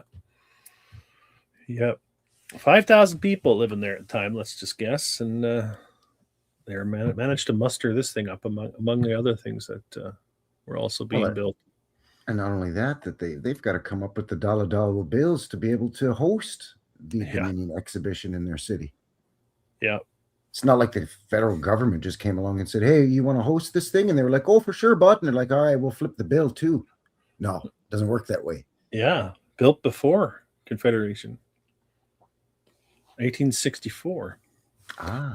So they weren't even part of there wasn't, well, no, I guess technically Canada was called the Dominion of Canada because we were part of the the Dominion of the United Kingdom. Yeah. So they're getting off on a technicality on that one, I think. You're looking at, you would need more wood to scaffold this place to finish it than you would to actually build if you're building it out of wood. Yeah, I know, right? That's the craziest part. And I don't wood think used in the scaffolding than in the interior finishings. I really don't think you're using wood for these posts, to be honest with you. I wish we could get a better look at it, but it doesn't look right to me, the way that this post sits. And then you have this capital that kind of is narrower and then carrying the weight from above, carrying the arch across the roof. Structurally, it doesn't make sense to have these just poles of wood. I don't think so. Dragon Sage is in the chat right now. He says he's in Moncton, New Brunswick right now. Okay. Howdy. Not far away. Easy to heat that place in Canada. Oh, yeah, you got that right. That's a good point, Corky. It might be cast iron. Yeah. Yeah, that's what I'm thinking. That's what I'm thinking. Or steel. Sure. Or steel. Yeah. But the reason I say that because the way they're depicting it here, like they're making it look like it's all sticks. Yeah, they're making it look. It's to follow the same as the World's Fairs narratives. Yeah. Oh, it's just made out of lath and plaster, temporary buildings just for the fair. And once it's over, done with, we knock it down. We just didn't get a chance on this one because it burned it down, so we didn't get a chance to knock it down. It seems like no matter where we look, we find fires and fairs. Fires and fairs. Oh yeah. Yeah. There's that normal school, same one. There's the build date. I did find it. And it apparently burned in 1929. Not all of it, mind you, because we saw modern day photographs of it. So there's the fire. 1929. At least the fire department's out there fighting this one. Yeah. Instead of just giving people a chance to just stand around and point and laugh, apparently. So that's good. Well, they did save it, and that's what it looks like now. So you can see the lower part, the original portion down here. Yes. There you go. Okay. And the arch windows, switching to rectangular windows above. Yeah, because we can't be bothered, or we don't know how, or it's too much time or money or materials now to do it. Yeah. In the 1870s, it wasn't a problem, but no. When they rebuilt it in the 30s, or whenever that was, probably the 30s, that the fire was in 29. No. Yeah. So, wait, wasn't there a depression in the 1870s or 1880s anyways, though, too? When was that one? Well, there's a bunch. Almost every decade there was a big depression. 1893 was a big one. Okay. There you go. There was a bunch. That's another thing too. If you look up like financial depressions, or it just pop up regularly, just like the fires. Every 10, 15 years is something to reset the financial situation of the people. These things are on a loop. All of these things seem to be on a loop. Scott Baker says he went to a school that they in elementary there they still use coal to heat it in the winter. Wow. Yeah. Like a coal-fired boiler or coal heating system.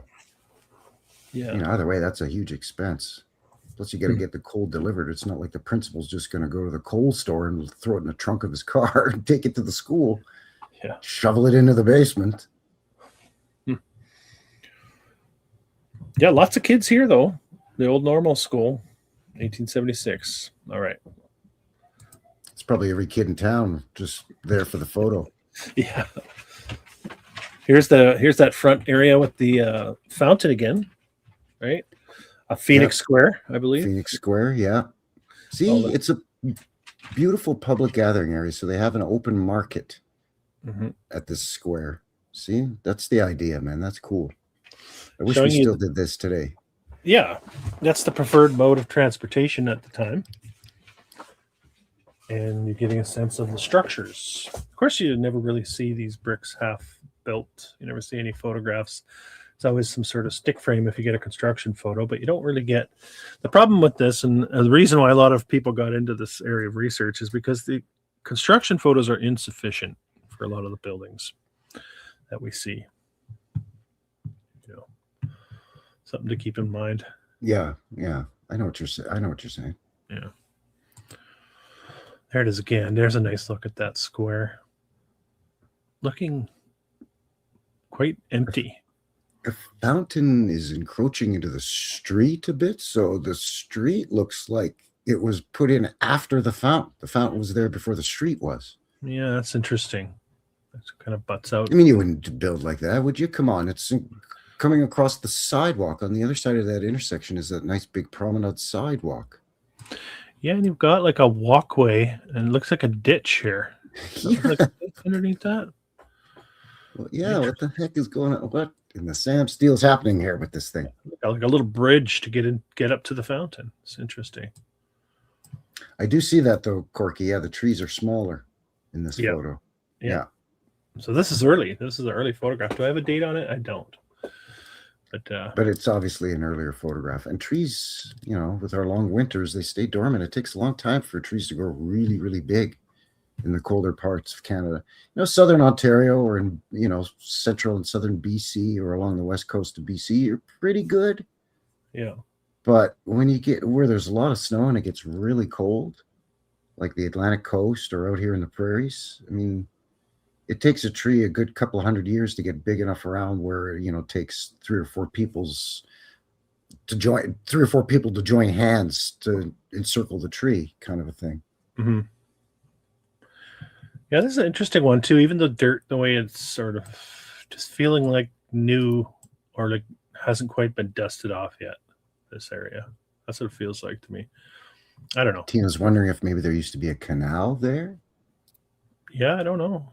And Norm's saying that area floods a lot today. He's our local expert here. So yeah, see, there you go. There could be something. Yeah, nice spot. Anyway, nice spot. You know what? If I was standing outside here with you, Frankie, I would probably bum a cigarette off you. There you go. By the fountain. I don't know if even though I couldn't. Yeah, you probably wouldn't. You tight bastard. I'm just trying to help you, my man. I'm just trying to help you. Fair. No, that's fair. That's fair. I appreciate that. Yeah. Okay. We saw this one earlier. This was the best I could do. 1876 again. Same year as the normal school and the city hall. The building. This was the wholesale we saw earlier in the birds. Yes, that's right.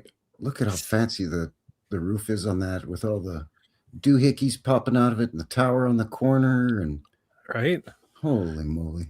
Oh, not to mention just dormers. Like, you're in construction. Are dormers like you could just whip those up in a couple hours, or are they kind of a pain because of all the angles and stuff? What do you think? Why do you think we don't do it in the modern day? Right. I mean, I'm not a roofer by trade, but I could tell you that it seems to me like a lot of extra bother for a small population that's just trying to scratch out a start here, you know? You know, and it's not just the roofing material, the flashing too. You need like LED flashing, step flashing every row to make sure that the water's not getting in from the roof into the dormer. Like, it's just so much involved. Yeah, anytime there's complicated angles like that, you got to think of water egressing into there somehow. Oh yeah. And then of course, once that water gets in and winter hits, it's water expands when it freezes, so that it makes the problem worse and worse year by year. Yep. Yeah, you can't just whip in those dormers as an afterthought. No. 1876 was a busy year in Fredericton, New Brunswick. They were Busy giving year her, for bud. brickies. Oh yeah, they were wondering why they were going so high. Why are we going 3-4 stories high? There's only 5,000 people living here, and there's tons of space. They knew people were getting ready to come, I guess. It took them There's a gonna be while. a lot of folks showing up here. We better make these big and the streets wide now. or They we're gonna never be in did, trouble though. later. They're not even 100,000 in the modern day. That's what I makes me know, laugh they- about it. You build it, they will come. Not in Fredericton, I guess. Sorry Yeah. about that, eh? There it is, still standing. Oh, that's a looker. It is a beauty with all that brickwork and then all those keystones in the arched windows. Yeah. They don't make wholesalers. These have been flattened off and modernized. You can tell Yeah, they're here. fugly now. That's still see nice. You can see the portal dormer there on that tower is really nice. It looks Beautiful. much different than the rectangular junk. Sure does. And yeah, that's and look at the brickwork on here. 1876. They're telling us this was all the amount of brickies that would have been living in Fredericton in 1876. A lot of Giuseppe's stacking a brick there. That's right. Yeah. All right, coming to the end of the file. Couple left. Just a quick look at the university. I probably could have dug a little further into the university, but look at the date on this one. Early on, too, right alongside the government house. So they like to do this. They clump these buildings into the same years, like they were being built at the same time. Like that's going to be a way to explain it away, right? They kind Yeah, of which staggered it. actually, but logically it would make it harder to explain because it's like, well, wait a second, you're telling me that they built this huge stone building with Yeah. all these fancy embellishments and all those angles on the roof line at the Mhm. same time as that other building, but and then but they say, well, yeah. I mean, the Yeah. crews were already here working, so and the other one's just down the street or whatever. But I mean, Yeah. I don't know. I mean, it's ridiculous to me to Well- even propose that sort of thing. As a tradesman, if you got multiple jobs going on in the same location at the same time, you have your pick of the litter, and you are likely to bounce back and forth to whoever's paying you more and treating you better. It seems Yeah. to be right. That's I think more than likely what it is this building and that building look similar enough so we can just say that they were built at the same time because they look similar in their the materials used. You might be onto something there.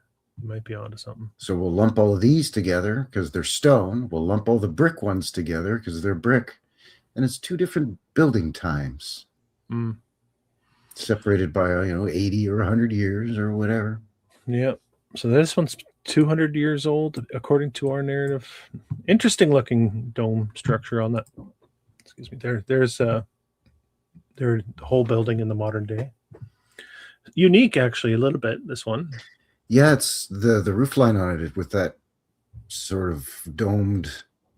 It's elongated though. At the top, it's flat, and then it extends to the back of the building, and then maybe it's domed at the back as well. Yeah, it's interesting. King's College, I guess is what it's called. It's lovely. All right, just another street scene for you before we sign off here on our tour of Fredericton. There's the ditch action going on again with the ropes, and I wonder often what's going on with the streets back at these early times. A lot of dirt, a lot of well-built structures with basements, and just a lot of dirt out front. Yeah, it's the juxtaposition is a head scratcher. It's gobsmacking because you're like, well, wait a second. Wouldn't you want some good, solid, firm ground as your base or your not only your streets, but access to the buildings while the buildings are being constructed? I mean, you would think that you would take care of the roads first to make it easier to bring in all the materials. Pretty Wouldn't it normal. be easier to have a cobblestone or a brick street or a paved street in some way to bring the materials in, especially if it's been raining or it's spring, so it's all muddy, and you got these horses trying to pull all these materials to the job site, pre-train Yeah. to the job site in all this muck. Even if you got a team of 6 mules, I mean, they can only pull so much. What are these construction companies that haul all this material? Did they have like 30 or 40 flatbed carts being pulled by Continually. 30 or 40 teams of 6 mules? I Yeah. mean, that's hundreds of mules and hundreds of men. It's a lot of water for the horses and food for the horses and stables. Yeah, all of that. Yeah. Yeah. All right. This is the last one I have. Windsor Hotel here. Nice little turret on the corner. I figured I'd throw it in there. Yeah, I love that. Yeah, that'd be a nice room to book in the Windsor Hotel, I would think. With a little turret on the corner. Whether you find those turrets on a private residence, a hotel, a government building, a school, I really like the aesthetic of that. Yes, it's very castle-like, of course, but I don't know. There's just something very appealing about the curvature and the conical dome. It's just very appealing. I hazard to think as to why we no longer do that. Just in terms of aesthetics, like, sure, we hear it explained away all the time. Well, it's not practical anymore, or it's fallen out of fashion, or it's not economically viable, or it's too time consuming, or taste change, like all of these explanations. But I mean, why is it that the most shoppable parts of town, the most touristy, trappy parts of any city or town is always generally always the old town that has these kinds of buildings? Because I think even on a subconscious level, most NPCs even find it aesthetically pleasing to the eye to be surrounded by buildings that have this type of character to them, as opposed to being in a modern downtown with just concrete and glass rectangles everywhere you look. I don't know, call me crazy. No, I agree. It's something that triggers your memory. You go to a town or city you've never been to before, and you come across one of these buildings with a turret. It sticks in your mind after you leave. You'll still remember it. It's the shape itself has some sort of resonance, I think, too. Yeah, it's interesting. But that's the end of my presentation for Fredericton. Boots and buildings. We suck at everything else that's norm over in New Brunswick.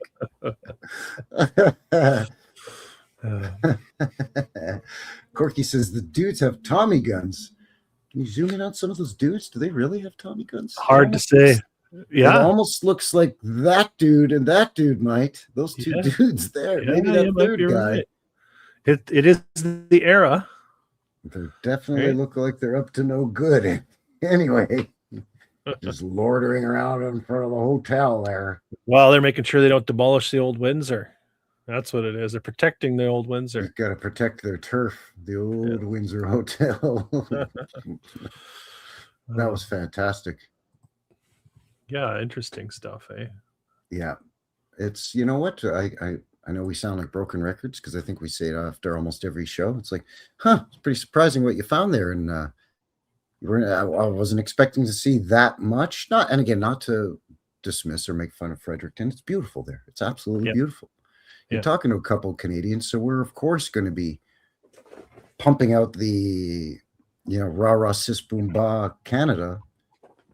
It's sort of my content, especially, is pretty much 90% Canadian content driven.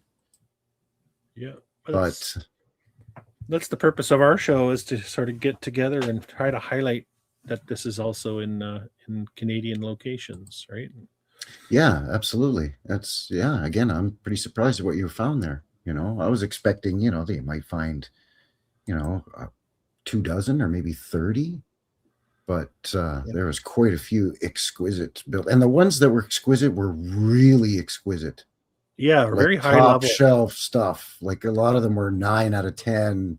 Yeah, creeping out of 10 out of 10 on some of these with their embellishments and their just the overall aesthetic beauty of them. Especially with 5,000-6,000 people living there, it's like you're managed to knock this stuff out. Come on now. Yeah, and again, it's like, well, who built them? Because you would have to say, okay, even if you say a third of the population were men, the other third were women, and the other third were children. Yeah, but you got to think, in a city or a town of 5,000 to 7,000 people, let's say 6,000. So a third is what, 2,000? Yeah. Well, not all 2,000 are construction workers. Yeah. So I don't know, a couple of hundred are construction workers, and then say, well, then they brought in skilled trades from other, they brought in labor from other towns and cities nearby to work. Yeah, but other towns and cities were building stuff all in these same time periods as well. Yeah, I bet Yeah, you more people. if we went to St. John or Moncton, which is close by, they would Yeah. have buildings that look similar that were built in the same time period. So you can't say, well, workers came from Moncton down to Fredericton to help build these structures. Yeah, because that hunt dog don't hunt either. You'd need just as many people to take care of the horses as you would to be building the structures. Yeah, like every construction company or every contractor or subcontractor back then, pre petrol or internal combustion engine, or even pre-steam engine, so pre-train, every construction company would have to have horse stables. Yep. You know what I mean? So if you own, Chris's Construction back in 1850, I mean, to haul the materials back and forth from the job site, you would need horses and wagons. And so where are you getting the horses? Yeah. They're probably your horses. So you probably had to have stables at your construction office. It's things that we don't think about. You need oats and hay, and you need water and straw or hay and oats and alfalfa, and you need a keep them healthy. Couple of stable hands to keep an eye on everything. You're not just gonna put the horses in the stable and then go and work on a construction site for 12 hours and then come back, grab your horse and go. You know what? It gets silly. The logistics of everything when you start boiling it down. And again, taking into account Canada, the cold weather. So you're probably only building from May until October, until you get to a certain point where it's enclosed enough where you can start building year-round on interiors and that sort of thing. Well, then how are you lighting and heating the space on the interior while you're working on it, right? And those are things to think about too. Yeah, exactly. You'd have to have temporary arc lights, I guess. Yeah. Which do actually shine quite a bit of light. The old school arc lights were very, very... The lumens on those things were crazy. Yeah. But I'm sure a fire hazard. Yeah, you look out now. You might want to you might accidentally burn your city hall down 3 times. That's right. from the heat of the arc lights. And watch out for them giant frogs too. Yeah, that's right. That was fantastic. Yeah, I had fun. Great folder on that one. Again, quite a few surprises for such a small, far-flung place there in the Maritimes. Yeah. So I think we're getting ready to wind this thing down here fairly quickly. Thank you. There's still just over 80 of you between the 2 channels watching. So thank you very much once again, everybody. Please make sure you subscribe to both of our channels if you don't mind. Yeah. And, do all the other YouTube things just to kind of help a couple of crazy Canuckleheads out there in YouTube land and over on BitChute as well. We're up against it with all the AI content out there. I'll tell you, we're up against it. See, I think Ryan's got it figured out. They didn't use horses. They had their giant frogs pulling everything around. And they had frog stables. They could hop to multiple stories, those giant frogs. Yeah, man. Those things, I mean, a frog can pull a lot of stuff. They're like spiders. They can haul 3 times their body weights. How far do you think a 40-pound bullfrog can jump is the real question of the day. Good question. I'll ask my kids once we sign off. Yeah, there you go. Let them work on that one. Yeah, homework.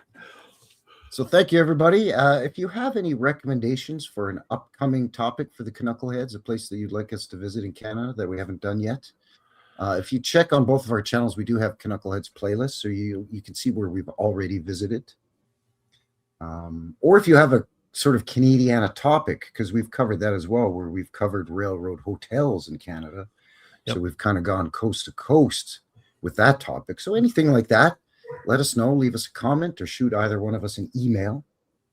We could always go overseas next time too. We did a road trip to Glasgow once. That's right. We went to Glasgow.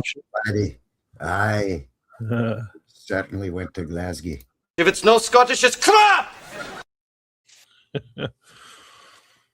So yeah, let us know. Leave us a comment or shoot us a line and let us know if you've got any interesting ideas. And yeah, certainly open to another Canuckleheads road trip somewhere. Who knows where we'll end up. Yeah. So anything coming up for you? Projects on your channel coming up, Chris? You do upload every Friday. Yep. I got one coming up will be on Brooklyn actually. Brooklyn, New York. Oh, Brooklyn. This is a Brooklyn accent. Yeah, lots of juice on that one. It was pretty easy to dig up some good stuff there. And no, Oh, I can nothing. imagine. You know what? I mentioned to you earlier, I'm thinking of, as the summer approaches, getting a Rumble podcast going, like a conversation-based podcast, bringing guests on. Not so much sharing. Well, sharing visuals is always going to be a part of it, but to try to get a couple different personalities in that are getting into the old world, because there's quite a few people out there now. You see them on TikTok, you see them on Instagram, or whatever your platform of choice is, and they just sort of dipping their toes in the waters of Tartaria and the old world. So I'll see if I can maybe explore that a little bit more as we move forward. That'll be strictly on Rumble, though, for the sake of speaking freely, which Yeah, it would be a Rumble only podcast or live stream. yeah, so I'm going to explore that, and hopefully by the end of summer I've got some content on there and I can get the ball rolling on that. And that's kind of what I'm thinking. It's a good idea. I think I'm going to copycat you and do those as well. Do like a Rumble only sort of free form discussion. Yeah, you can use all sorts of F words and you could speak a little bit more freely over there, it seems, for some reason, wow. for whatever reason. We are in Canada, though, and the way It's the things Wild are, West over there on Rumble. you gotta watch it these days. That's true, but at least the RCMP aren't kicking in your door and arresting you for something you posted online here yet. Not yet. It's happening in Britain, though, in England. Yeah. No, I've Somebody's heard. posted something a little racy on Facebook, and the next thing you know, the constabulary is knocking at your door. A serious crime. Right, coming with us now, Governor. Posting that online, are we? How dare That's you? naughty. Right, off you go then. Seems ridiculous. It's funny, but it's not funny, I suppose. No. Yeah. Exactly. It's funny, but not funny. So yeah, every Friday, watch for Chris Old World Exploration with his deep dives. And of course, check out his books, links for where you can find those. 3 books plus a co-authored another book, didn't you? Yeah, that's on there too. You can find it. Yeah. Fantastic. And over on my channel, every Wednesday, vintage footage video, old-timey videos set to music. Friday, boots on the ground, and then I host my own Sunday live show every Sunday at 5 p.m. Mountain Standard Time. So thank you, everybody, once again. Really appreciate everyone's support. This is always a good time. We always have a lot of fun getting together. Yeah. And you guys in the chat, in both chats, you guys very much appreciate you guys. Yeah. Very intelligent, great sense of humor, lots of great information. And it's fantastic to have a local in the chat here tonight. That was really, really great. Very informative. Mm-hmm. It's nice to get a real-time local perspective on some of the things that we talk about here on the channels with the show. So that's great. Look at that last comment. Sorry, look at the last comment there. I like that one. Opposite of brain rot, you guys rock. Is that the one? I'll take that. I'll take that as a compliment. That's pretty good. Sorry. Dragon Sage is saying, do an old-time hockey episode. Oh. Now that's interesting, because we could get into the Mi'kmaq, who made the first hockey sticks. Yeah. We could look at old-timey hockey arenas that were probably, who knows, old dirigible air hangars that were converted into hockey arenas. Possibly. It's not a bad idea, Sage. Something to think about. Definitely put a pin in that and readdress that for sure. Yeah, old rinks. Yeah. Very nice. All right, so I think that is going to do it. So thanks again, everyone. Don't forget all the links below and do all the other YouTube things. And we'll see you all on the next Canuckleheads episode. Thanks, guys. Take care, everyone. I'm in love with the old world. I'm in love with the old world. I'm in love with the old world. I'm in love with the old world. Love your old world ways. I think that was like our best show ever.